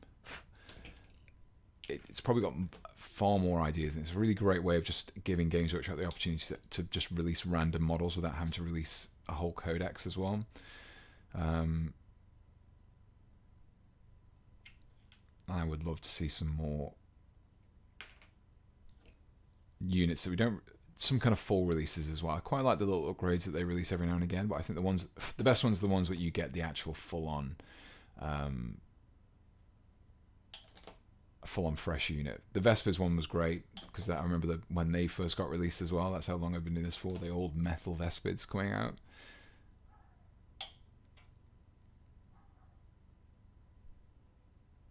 There we go. So the head is completely sealed in there now. We've done it now. Hi Pete, what do you use to fill gaps or seam lines on miniatures? So I use a couple of different options. One of my favourites is the good old bottle of sprue goo that's been rubbed off there. If you're not familiar with what this is, it's basically some Tamiya extra thin. Where is it? Tamiya extra thin, and then I've just cut up a bunch of sprue and just let it melt, and it kind of creates this like goo, for want of a better phrase. And then when you kind of put that into the gaps, it kind of dries and you can scratch it and scrape it clean. Sometimes though, what I just do is just do the whole. I'll quickly show you with this one. I think if I can do it. So this is the really kind of rough, and I don't really have much time. This is going to be quite a hidden seam anyway, so it's not too bad. So first thing I'll do is I basically scrape the surfaces with a knife and just create like a little bit of plastic dust. And just start smoothing it out a little bit, and then I try to put the dust back into the hole, and then I get a little bit of glue, and then I start to kind of push that back in. It's kind of like sprue goo, but on a small scale. So I always try to, and then you can kind of just push that back in, and it should help to seal it up. And you can just start to see it starting to seal up there, and it almost creates like a. And then when that dries, I can scrape it clean, and it does remove the gaps quite effectively. Lucien Callis, Exodites. Yeah, I think we did have a suggestion for Exodites as well. I think that would be a very cool kill team to see up against Catachans. I think it would work thematically as well. Almost like having this, especially if they had like some like dinosaurs with them. I think that'd be pretty cool. Yeah, I think this is actually coming together quite nicely so far. I think we're doing a good job. So I'm going to actually make this join in here permanent, and then we can start looking at adding some of the extra bits in there. What time are we on? 20 past 8. Okay, so we've got time. We've got time.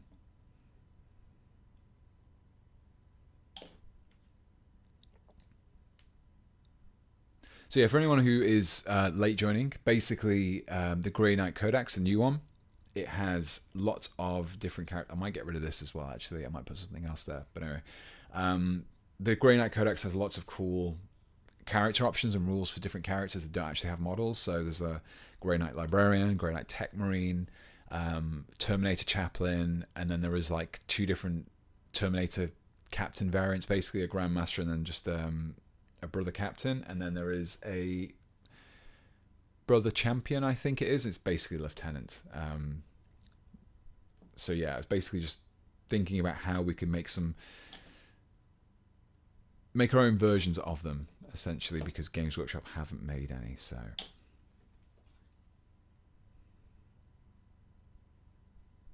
but yeah, what we've done so far is we added the tiny little book there to the chest, just kind of give it a bit more of a Grey Knight feel. We've obviously swapped out the head.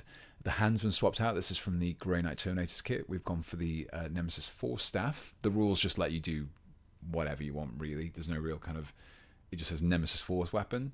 But that's pretty much going to be most of the changes for this one. I think I'm going to remove this, mainly because there is some cool stuff we can swap that out with.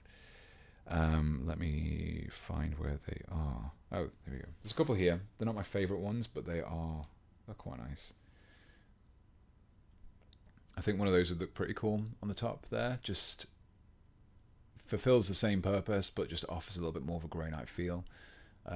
Yeah, either of these would work. Any of those. That'd be quite nice to see.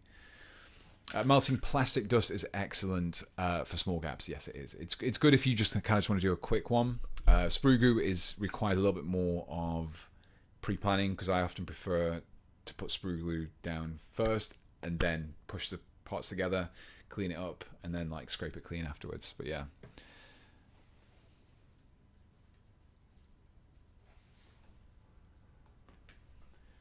Right, so what do we need for this model now? I think the leg, I've probably skipped a few steps here by attaching the torso when I did. But we can remove the pegs and we can figure this out.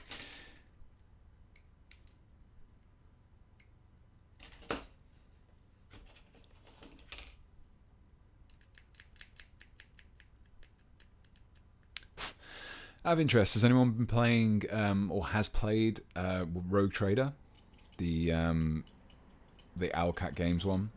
Because I've had it in my Steam library for quite a while, and I played one of the early betas when it first got when it was in development, and I enjoyed it, but I think it just came out at the time where there was a lot of other stuff going on at the time, where there's other games I was in the middle of playing, or there was a project I was working on for like Warhammer or something. And it kind of just sat in my library, and I kept meaning to get around to it. And I started playing it again a couple of days ago, and I'm actually really enjoying it. If you kind of like to see a different side to Warhammer, it's quite nice. There's a lot of very cool background. So yeah, if you if you haven't played it, it's been out for quite a while now. I think it's been out for like 2 years now, I think.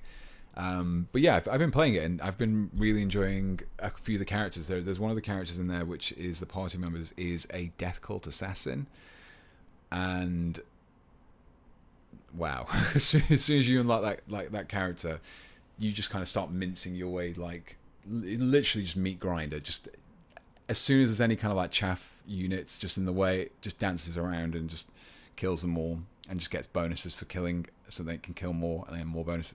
It's kind of crazy. But I'm in the process of trying. You get there's a sister of battle that's part of your retinue, which is Argenta, I think her name was, if I remember correctly. And I'm currently in the process of trying to spec her for basically being, what are they called now? What's the unit type that they have in the game? God, I very rarely talk about Sisters of Battle, but I've mentioned them twice in this this video already. Nope, not Space Marines. Always forget what they're called. Retributor, or Retributor squad. Basically trying to spec it to be like a heavy weapons, because I think it's just quite cool. So far, just uses flame weapons, but there's some very cool stuff in that game. Really enjoying it so far. But yeah.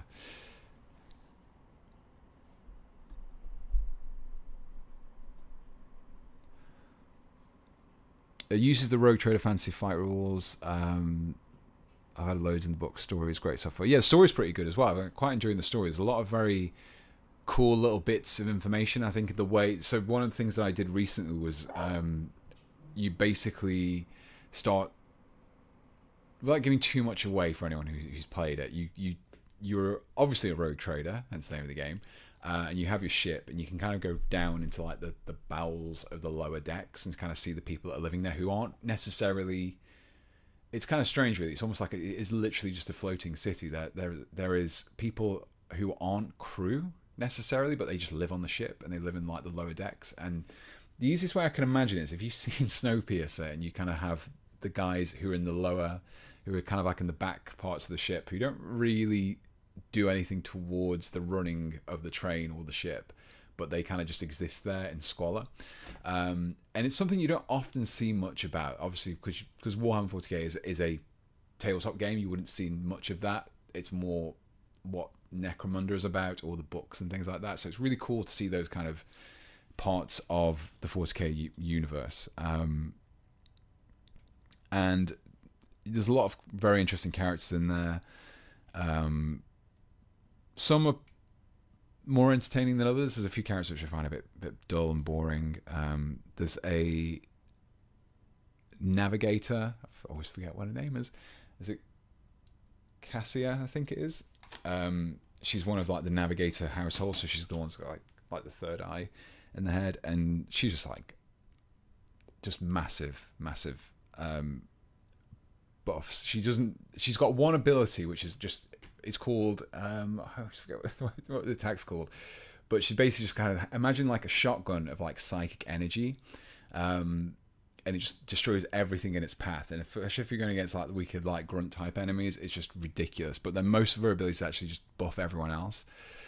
Yeah, crazy little fingers. Yeah, it's really good. If you ever get a chance to pick it up, maybe in like I don't know, if you fancy a 40k game to play that isn't quite as gung-ho and quote-unquote mainstream as Space Marine is, give it a go. Maybe if we get this conversion done by the end, we will have a quick jump in on stream.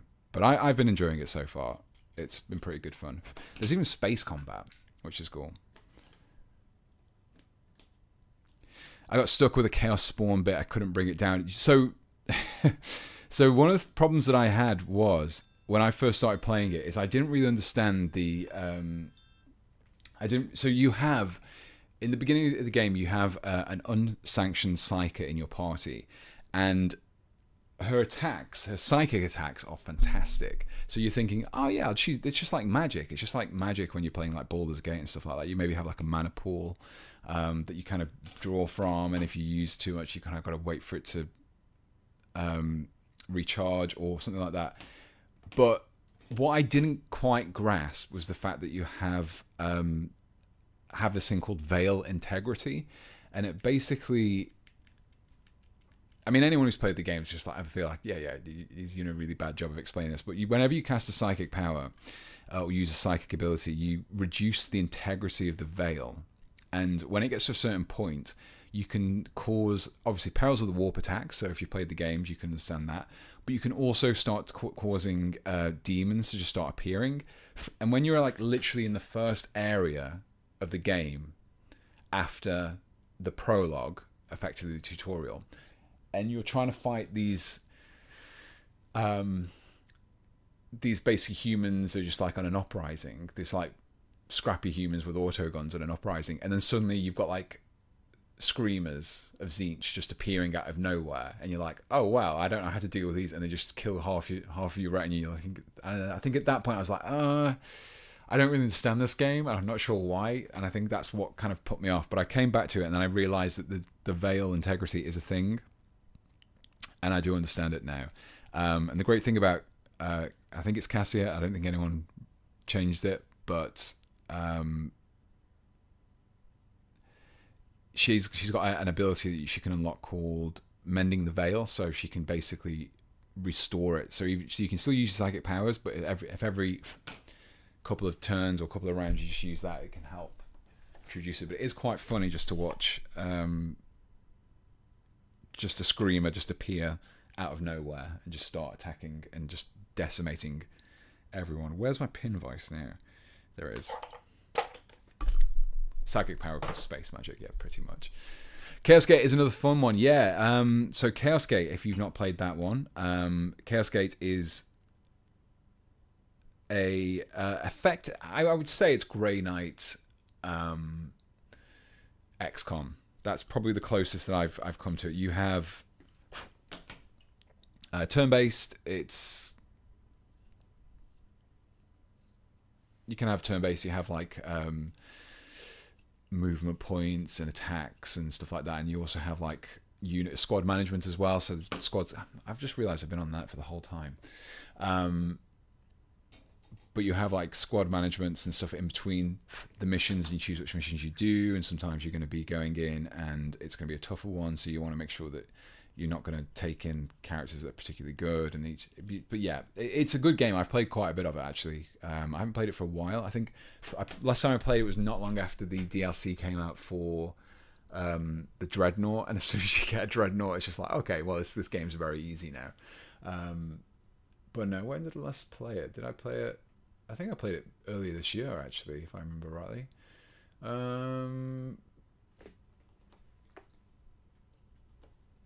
Yeah, I literally played it beginning of this year. Pretty good game, pretty fun game, and the Grey Knights actually look pretty good in there as well. They don't look all squat and old like they do in the miniatures late range, which is a shame because the miniatures, I think Games Workshop could have maybe done well of Grey Knights off the back of that game, and they just didn't really release anything. I think Castle and Crow was around about, it was not long after he got released, I think. But yeah. What game are you talking about? Rogue Trader, I was talking about. I'm now currently talking about Chaos Gate, which is the Grey Knight one. But yeah, Rogue Trader's pretty good. I'm actually not far off this one, so maybe we will fire it up for the last hour or so of the stream. We'll see, half an hour or so. Yeah, this is quite a straightforward kit bash. If you ever want to give this a go, it's very straightforward. If you have, if you are a, I'm going to click this away though. I think that's going to be a good way of getting some Grey Knight detailing in there. But yeah, if you have a Grey Knight collection, you're going to have a lot of these parts just spare. The only model that I'm using is the Librarian. So yeah, very approachable kit bash. Good if you aren't really a big kit basher. There's not an awful lot that can go wrong. You can, as a bare minimum, just swap the shoulder pads over, and I think that would look pretty good. So yeah, don't really need to invest too much to get this one looking good. Okay, so let's get these shoulder pads in place as well. I think this will make a big difference personally. Just having those Grey Knight iconography in place.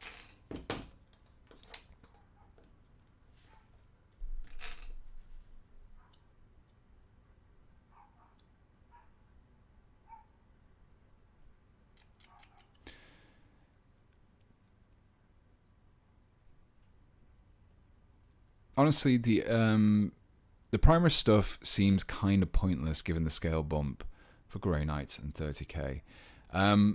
Yeah, I think, to be honest, I think if they got re-released as, if Grey Knights did get a re-release, I don't think they would necessarily have to be primerous. It wouldn't be. It was basically an excuse for them to really redesign the models, essentially. It was an in-lore excuse as to why loads of them suddenly had different armor and were a lot bigger. But I think they could get away with it now. They don't have to be primerous. They could still be pretty big and still look pretty good. Right, okay, so this is actually, surprisingly, the shoulder pads don't fit as well as I thought. Is that just because of the purity seal? No. Interesting. Okay. So, the purity seal is not helping, but maybe if we can do a little bit of a bend, just a tiny little bit of a very gentle bend, just to give me a bit more space there. Yeah, so if you look at, actually, you can see, I don't know if you can hear.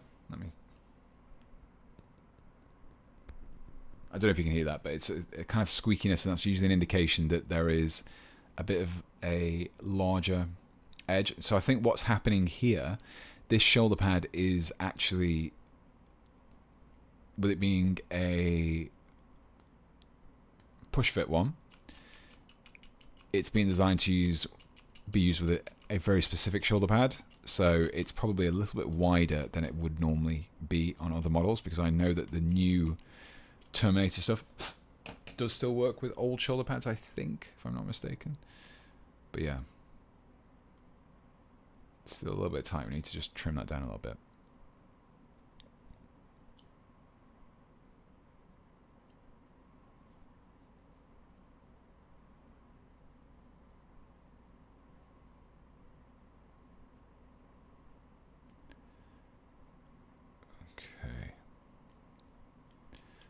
Hopefully will be enough just to give us a little bit more freedom. Yeah, okay, so it's getting better. Yeah, so I'm just going to clean that up and then we can glue that in place. I remember we used to get chapter specific dreadnoughts from Forge World. The Grey Knight one was sick with a dreadnought size power nemesis weapon. Yeah, they were very cool. It's we've had some really cool stuff from Forge World. I remember getting the old, I don't know if anyone else remembers, you could request a Forge World catalog. This was before they really had like an online presence. It was very much like the Forge World stuff, you had to get a like specific little catalog that you could send off for and request, and it came with all of the Forge World stuff in there. That was very cool. It was all very expensive to me at the time. Probably it was far too expensive to be within my affordability at that age, but I do remember there being some very cool stuff, and kind of not really understanding why there was a Forge World as well at first, because it wasn't really a super clear explanation. It was only really from talking to other people that, as I got older, that I understood what it was. It was just like, well, why is this other Games Workshop that just has more expensive things in there? What is that? And everyone's like, oh, it's resin, it's stuff that's like very specific. And yeah, okay, this shoulder needs trimming down as well. Brick build salmon. Do you do this full time? Yes, this is my full-time job, if you can call it a job, I suppose. It's there are aspects of it which obviously like this, just getting to just build models and stuff like that, which is good. But there are also the more like the job side of things. So doing the actual filming, editing, scripting, that all that kind of stuff is more of the work stuff. This stuff's kind of the fun stuff. The kitbashing is. But yeah, this and the Spare Parts Emporium, which I haven't mentioned for at least half an hour, so I'm going to mention it now. So yeah, the dead animal bit stuff basically is kind of providing a bit of an income as well, which is good. Hoping to grow that that range as well. And there is some cool stuff actually. Let's have a quick. I do have something to share in that regards. Let me find the best place to share it on here. Let's see if it is in here.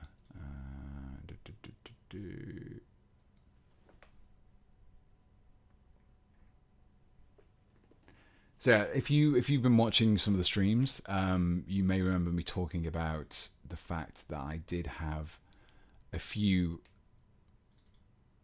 I have something in the pipeline. So if you are a big fan of the Dead Animal Bits kit, or you're not a fan of the Dead Animal Bits kit because it's not for your thing, there is another kit in production, and I just need to find out where I've stored this photo.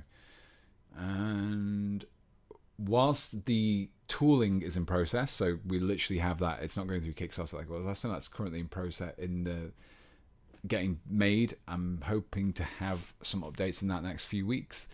Where is that? What? Okay, there it is. This is the one. So is this going to show? So I've actually had so if you've seen the box, the guy who did the artwork on the first box, he's done the artwork for the second box as well, so that's already done. And oh, it's actually a PNG as well. We can see it. So this is actually this is a global exclusive. This is what it's going to look like on the box. It'll look different on the box because it's not going to be a PNG. But oh wow, this is a big image.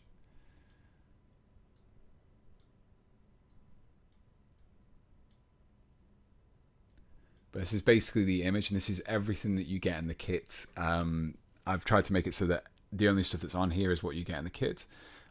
This looks better on a plain background because it has these kind of like nice outline of a stump that everything's mounted on. But yeah, this is kind of like the first real bit of progress for the final kit. So we're going to have everything you see in here will be available as a component. Mike, basically, I sent him all the components that we have, and he's basically drawn everything so that it's all an exact replica of what it is. I want it to be as close to what we have on the box. So what I'm going to do is I'm just going to add in a background. How do I do this? Add color source. Oh, okay, yeah, that'll do. Let me find the exact color of the box because this is going to be. I'll eyeball it. I think it's kind of, the box is kind of like a tan color. So if I put this over here, color source, let's move that down. So yeah, it's kind of, it's not an exact color, but basically that's how this will look on a box effectively. But yeah, that is literally what we've got coming in a few months, hopefully. That'll be on the box. The parts will be all there. The books are all there. The candles, the little parchment things. So yeah, Grey Knight Play is actually really good for Grey Knight players, because of all these little parchmenty things as well. But yeah, that's.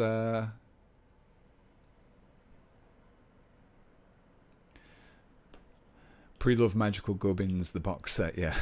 But yeah, it's kind of like, so it on its own, everything is very much it's called Sorcerer's Spoils. It was originally called Arcane Artifacts, but I had to basically change the name because artifact is spelled differently in the UK than it is in the US, and I don't want to confuse either country by having it spelled differently. So this is Sorcerer's Spoils, second box, same kind of principles before, and yeah, whilst everything is themed around like a wizardy stuff, it is very good for like grimdark, space fantasy, regular fantasy, even historic stuff as well, like the candles and the parchments and scrolls could be quite useful. But yeah, that's hopefully have more and more information as the next few months roll on by. But yeah, for the time being, that is all I'm revealing, I think. But yeah. Anyway. So a bit more for D&D rather than Warhammer. No, not at all. Actually, it's kind of it's very Warhammer inspired. Most of the stuff that's in there has been designed with Warhammer first and foremost. Most of the parts there are stuff which I have either used or wanted to use or want to have access to when I've been doing kitbashes, but not been able to easily access them. So it is more. I mean, for example, let's just bring it. I've got a few models as an example here. So this Sister of Battle, obviously, lots of things like penance and stuff like that. This guy's got a shoulder pad that's got one of the flagellant ones on there as well, so that works. The little books, again, quite a common thing. The scrolls and the pouches, quite a common thing in Warhammer 40k and fantasy stuff. So yeah, I wanted to kind of get plenty of stuff which would be useful for. Oh yeah, and even these Grey Knights as well. I mean, look how many. That's the wrong sprue I picked up. Completely wrong sprue. That's got none of the bits that I'm trying to talk about on here. Yeah, so for example, this one, yeah, you can see that you've got all these little the books and things like that on there. So I wanted to make a kit which is just those. So if you want them, you can do. The candle's very Templar. Yep, Templar, Sisters of Battle. Very much kind of that esoteric imperial stuff. If I go on, literally just fire up the Sisters of Battle page, you've got straight away, you've got a model that's got candles on the bases. Even Necromunda. If you're a House Cawdor player, you're going to be really happy with a lot of the stuff that's in there as well. But yeah, that's kind of the direction I'm going with the second kit. The third kit, which is still very in the ether, is going to be more 40k, but not entirely so. It's going to be more 40k focused, I think. But yeah, it's tricky to pick a theme because I've got a massive list of parts that I want to do, but it's kind of finding enough similar parts that you can group them together with, which makes it worthwhile doing a kit that makes it useful for people as well. That's the tricky part. Coming up with parts that work well is easy, but coming up with parts that work well in a set is the trickier part.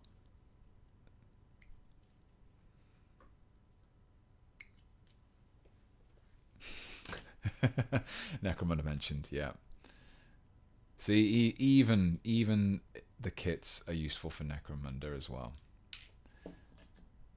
The third kit, which I think I'm not 100% settled on it. I think I've gone back and forth on the idea a few times, but without really giving anything away because I don't want to commit to doing that idea at this point. The third kit would be probably the most Necromunda compatible out of all three, I suspect.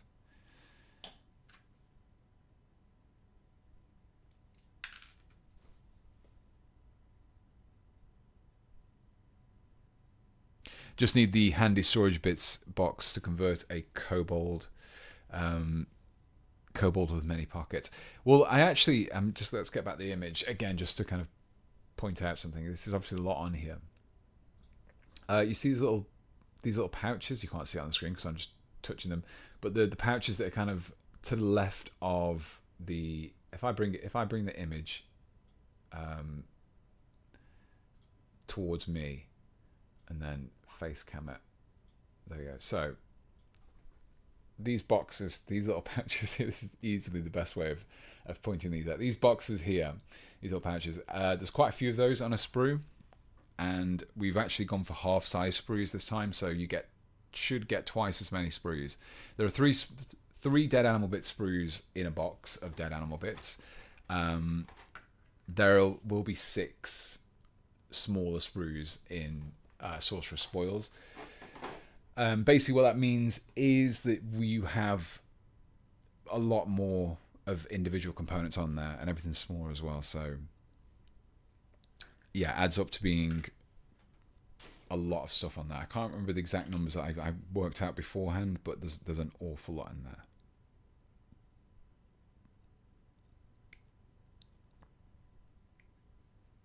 Generally speaking, the smaller it is, the more you get. So you get like 1 cauldron per sprue, which may be quite a lot over a box, but it was kind of hard to do otherwise. So you end up with a lot of cauldrons, I think, just as a necessity of the sprue. But I did want a cauldron in there. I think there's a lot of cool stuff for cauldrons, a lot of cool options. Death Guard would be Quite useful for Death Guard, quite useful for orcs and goblins, Flesh Eater Courts, anything really. Right, where is the...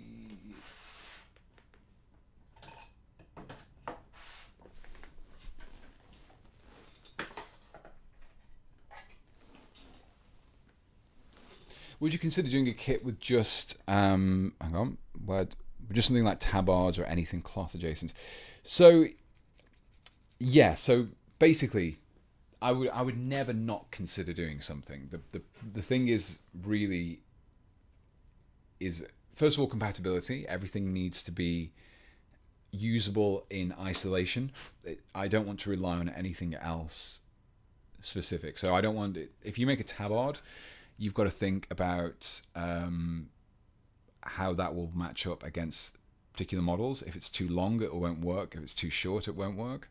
And whilst you can include variations in there, you start to get to the point where you're having variations for the sake of variations, rather than just having lots of unique parts. So that's the only trouble with cloth. Cloth is a great idea, but I'm not sure how easy it would be to employ. Like cloaks and stuff like that would be pretty cool. Being able to actually kind of just have a kit of cloaks, but then because models can change so much and because fabric is so fluid, it's very difficult to get it. But yeah.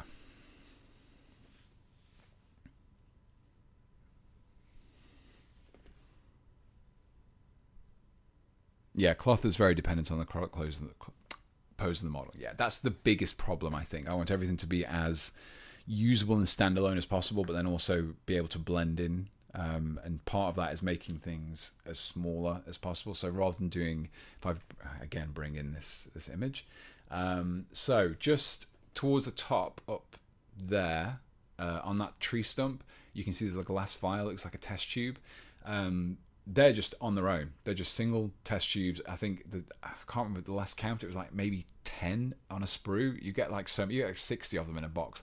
They're very small, but the idea of them was that you could glue them together to make like a rack, or you could attach them individually across your models. So you kind of gives you the options. And if you want to glue them kind of across a smooth surface, then you're not locked into having them in a pack of 4. They're just 1, 2, 3, 4, and then it can move around the surface. So I've tried to approach it from the point of view of, if I was kitbashing with these parts, how would they be useful? Where would the pitfalls be?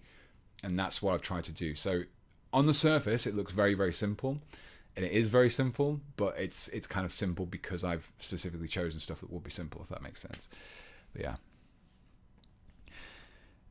Pete, have you ever done any group conversion competitions like Inquisitorial Retinue, Rogue Trader Warband, perhaps with added diorama terrains? Great excuse to use that set as well, like a mini Golden Demon type thing. The closest I've done is the Scrap Demons, where you go to Games Workshop and they give you loads of sprues and you have to build something within a few hours. That's the only time I've ever really done that. I have done some pretty cool stuff with that. I've got one over here actually.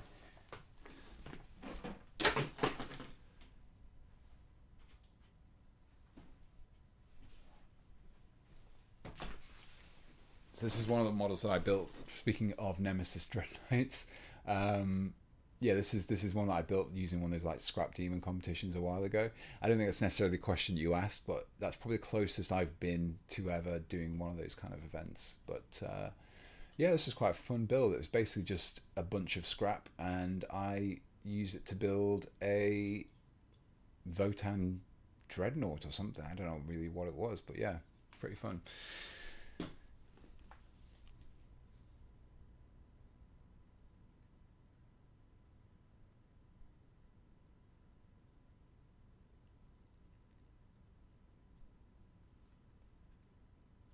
Right. What do I need now? Sprue? No, don't need a sprue. I need a base. I think we're done.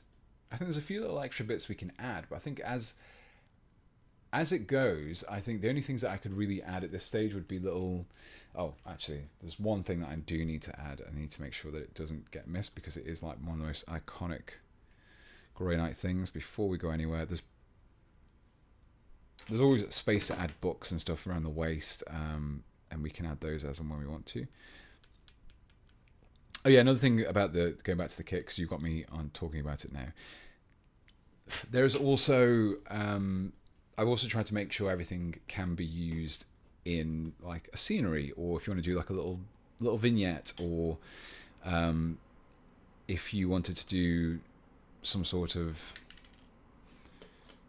little bit of terrain for a dungeon crawler or something like that, then there's options for you to use it for that as well. So I've tried to make it so it's not just a Kitbashers thing, it's scenery makers, it's diorama builders, it's just people who want to do little hobby projects. But yeah, there we go. Quite an easy model, really. It's quite a straightforward kit to build. Not a hugely complex kit bash. Again, it wasn't really intended to be. It was meant to kind of point out that you can do these quite easily. And you can make some quite nice looking Grey Knight models even without new Grey Knight miniatures. So yeah,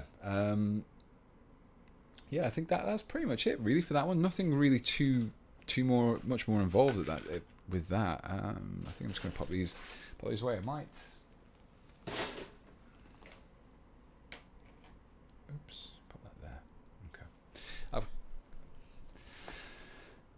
Stobox, thank you very much for becoming a member at general rank. So thank you very much for General Stobox. I appreciate it. Yeah, I think you might be the only general. So I think you're currently, that makes you the highest ranking channel member at the moment. So thank you very much for doing that. Appreciate it. Yeah, that's kind of it really. I feel like it's kind of got to the point where there was a lot of stuff to do at the beginning and everything just kind of came together quite easily by the end. But they're always the best conversions, the ones which don't require much thinking about, because they obviously they work quite intuitively, and that is often this is not sticking very well.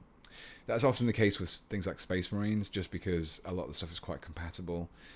You have to get a little bit more creative with Grey Knights, but for the most part, quite nice. It looked cool in silver as well. So yeah, I tell you what. Whilst I've got a little bit more time. I'm not really. Let's go on Rogue Trader for a bit. Let's see if this works. I think I still have things set up from when I used to do, when I've done a few game streams in the past, and it's quite a nice one to do, just because it's one of those games where there's not a lot of action that you have to like pay attention to at the time. You can kind of pause and everything. Is this going to work? Yeah, it's working. Look at that. Let me know if you can hear it as well.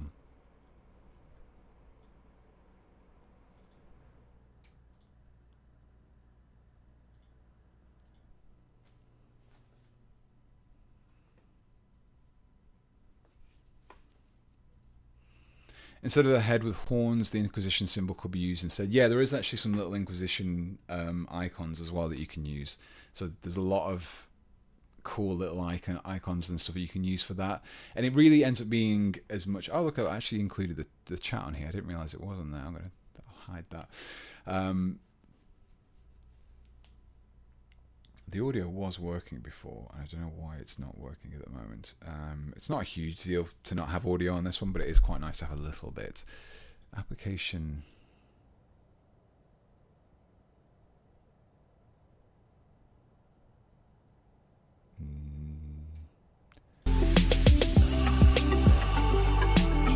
Back to that one.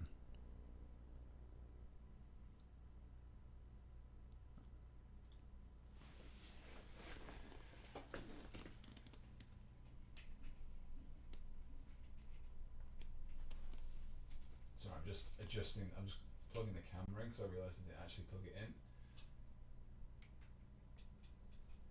There you go. It's always good to make sure you plug in your cameras, because if you don't, then you're going to end up with things like cameras dying on you halfway through stream, which has happened quite a lot. You will literally do anything other than let's Why is that music playing? I don't want that playing. I don't know why this isn't working. Let's see if I could delete that and then start and add another one in there. Add application audio capture. Rogue Trader. It's very temperamental. This one is. I don't know if you can hear that. I don't think you can, but there's not much I can do about it because it's OBS does not want to play. I think I was in the middle of a space battle last time I came off this one. We're not going to go on this for long. Just thought I'd last few minutes of the stream answer a few questions. If you have a few questions, then feel free to ask me. I will. Oh, have we got audio?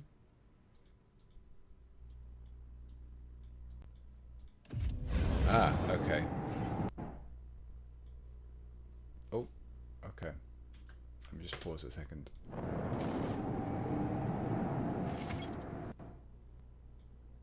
So basically, the reason why the audio isn't working is the audio only works when I clicked on the screen. It doesn't actually play the audio if I click off the screen.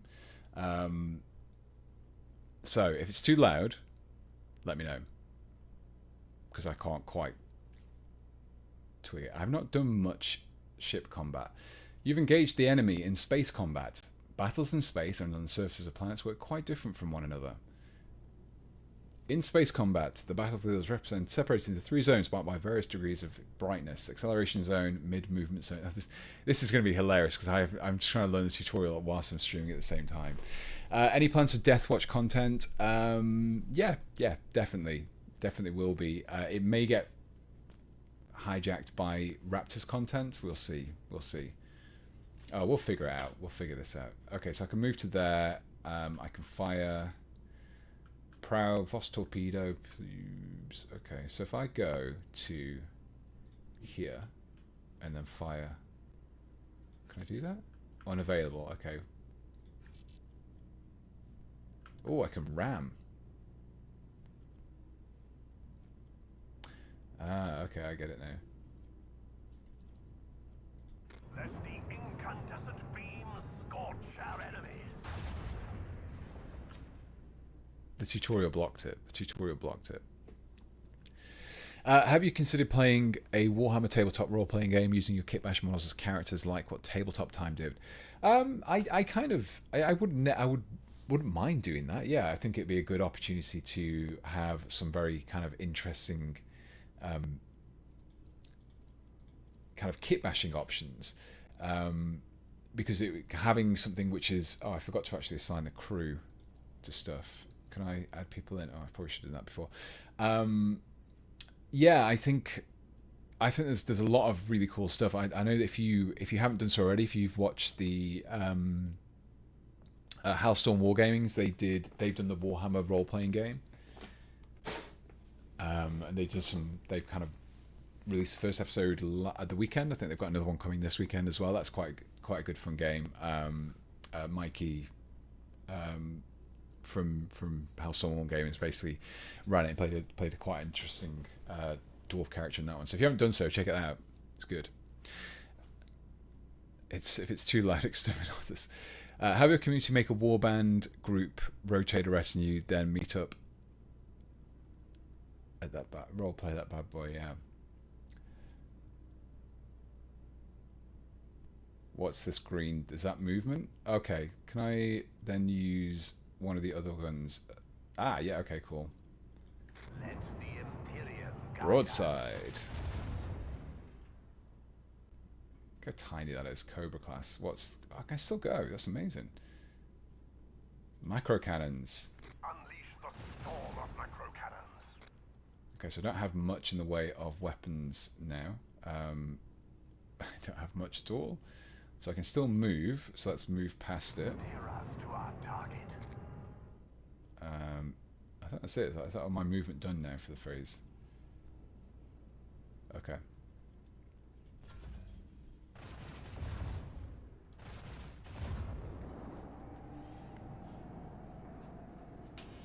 I'm just going to move my chat over here just so I can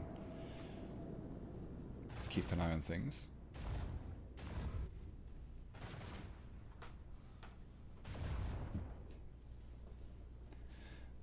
I like to have a Paladin Enforcers for my kill team as Adeptus or BTs. I don't know why, but I really like the models.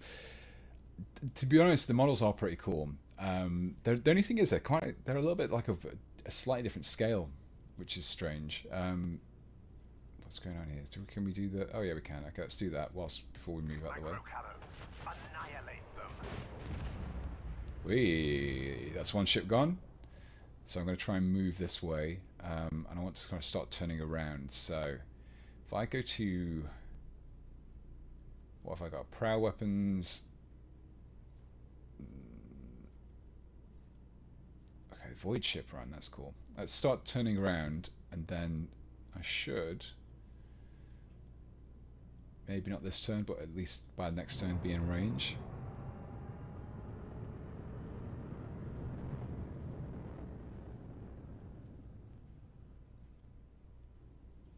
Okay, we're going to end the turn there. Here's a question. Have you ever considered playing a Warhammer tabletop role-playing game? Oh no, I've already seen that question. But yeah, I definitely would do. I think if there's ever someone was like, oh yeah, we're going to do a role-playing game with like some characters, would you be up for kitbashing some models for them and like joining in with it? That'd be pretty cool. I would enjoy doing that.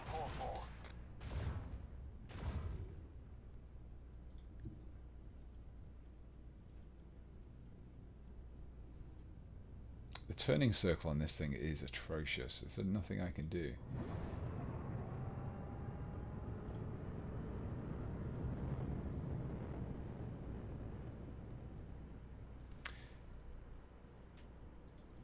Are these within? No, they're out of range. Okay, no line of sight. There's a line of sight. Oh, okay, it's just not within that. Cobra Cluster. I don't think there's anything else I can do. I wasn't sure if there's any special ability. Oh, okay, they do have abilities. Okay. Torpedo control. Swing run. Why can't I do this one? Oh, can I be using the... Oh, okay. I missed those. I'll keep an eye on those next turn. Oh, is he going to be in ramming's fate? Oh, okay, yeah, so swing run. Flagship flies in a straight line, making a full U-turn at the end of its movement. Oh, that would have been useful. Can we do a ram? I don't know.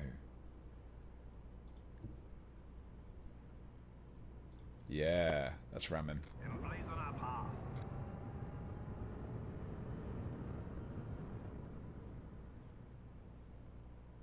Oh, am I too close? Okay. I can still use the macro cannons. Macro cannons, annihilate them. Missed. The lance weapon. Eviscerate them. Okay, we're actually doing some damage now. The torpedo tube's a little bit too close. Can I still... Charter course. No, not quite close enough. I apologise for anyone who's played this game a lot. It's probably very painful to watch me do this.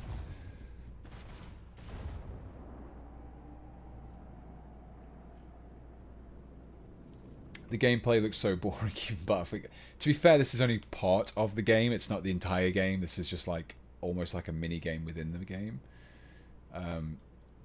Let's do this. How do I click that? Steer us to our target. Okay, there we go. Let the incandescent beams scorch our enemies. Blessed are the faithful. Easy. There we go. Hull repair. Use the scrap. Okay. I got some trophies. I got some ancient machinery. Okay. Yeah, so that is like literally just where I last stopped playing the game. The game itself isn't really that. It's just kind of like a mini game that you might play. This is basically just the system map. Spindle Shanks, thank you very much for joining. I'll see you over on at PeachCon. Like I said, if you are anywhere else, if anyone else is going to be at PeachCon on Sunday, I will be there with my dead animal bit, so feel free to say hi.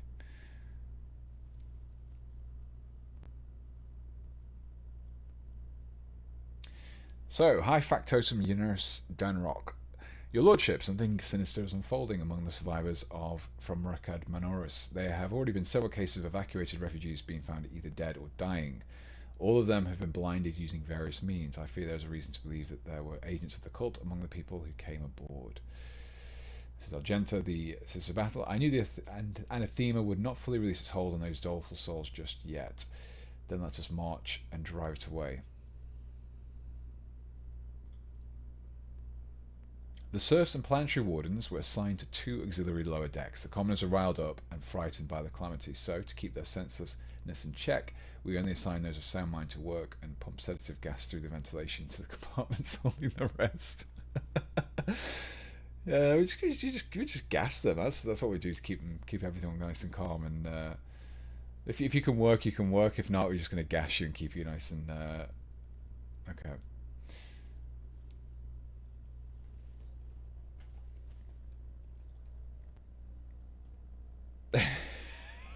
Do a biscuit session. I'm just doing this because the stream is pretty much over now. I just kind of thought I'd have a look at this just to see. This is very much like, if you don't like talky games, it's not really much fun. But I do appreciate that. I remember hearing that Raptors were actually repainting their armor to match the environment they're being deployed to. So if you're painting and its colour scheme, what would it be? This used to be quite a common thing for Space Marines. It used to be more of a like a commonality in. I think it was, what is it now? I always forget. It's also a very, very famous kind of book, but it was it's going to really do my head. There's loads of images of old Space Marines which had different camouflage patterns for different environments and stuff like that. I'm going to read. It's going to, as soon as someone says it in the comments, I'm going to remember. But it used to be more of a common thing. But yeah, that would be pretty cool to do. Maybe like a desert one or urban combat. That'd be pretty cool. Okay, so we get a choice now. So if people are apprehended, we're about to blind themselves and end their own lives. I'm confident that all who perished did the same. When questioned, they all did the same thing. They are haunted by the sight of dying Rakad Manoris. Even in their sleep, they see the same horrific picture, so the sad wretches would do anything to make this nightmare stop. So I've got a choice of add a triple dose of sedative. Okay. This is Warhammer 40k Grim Dark Universe for you. Perform cleansing liturgies on the decks housing the refugees. We shall banish this blight with the full strength of our faith. Increase surveillance. If it's not the work of cultists, then I could not care less. Once they're off the shop, that'll be that. I don't think the sedatives are going to help. I don't think enforcers are going to help. And this one just isn't really solving the problem at all. Let's do some cleansing liturgies. Let's see if that helps. Okay, 3 of the 4 people we arrested were members of the crew. Oh, okay, interesting. And left their minds scarred. We all bear the mark of that dark catastrophe, for it was the attention of the ruinous powers that branded our very souls. May the God Emperor have mercy on us. This is Heinrichs, who's the Inquisitor who joined us. You were warned, your lordship. It's regrettable that you did not listen. Oh well. I wanted to rescue people. That's what I wanted to do, so unfortunately.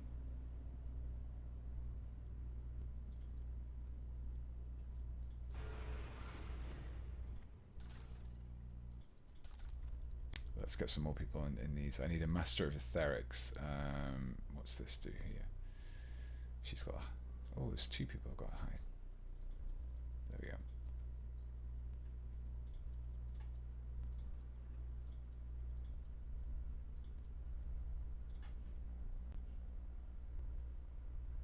Okay, that'll do. I think that is everything.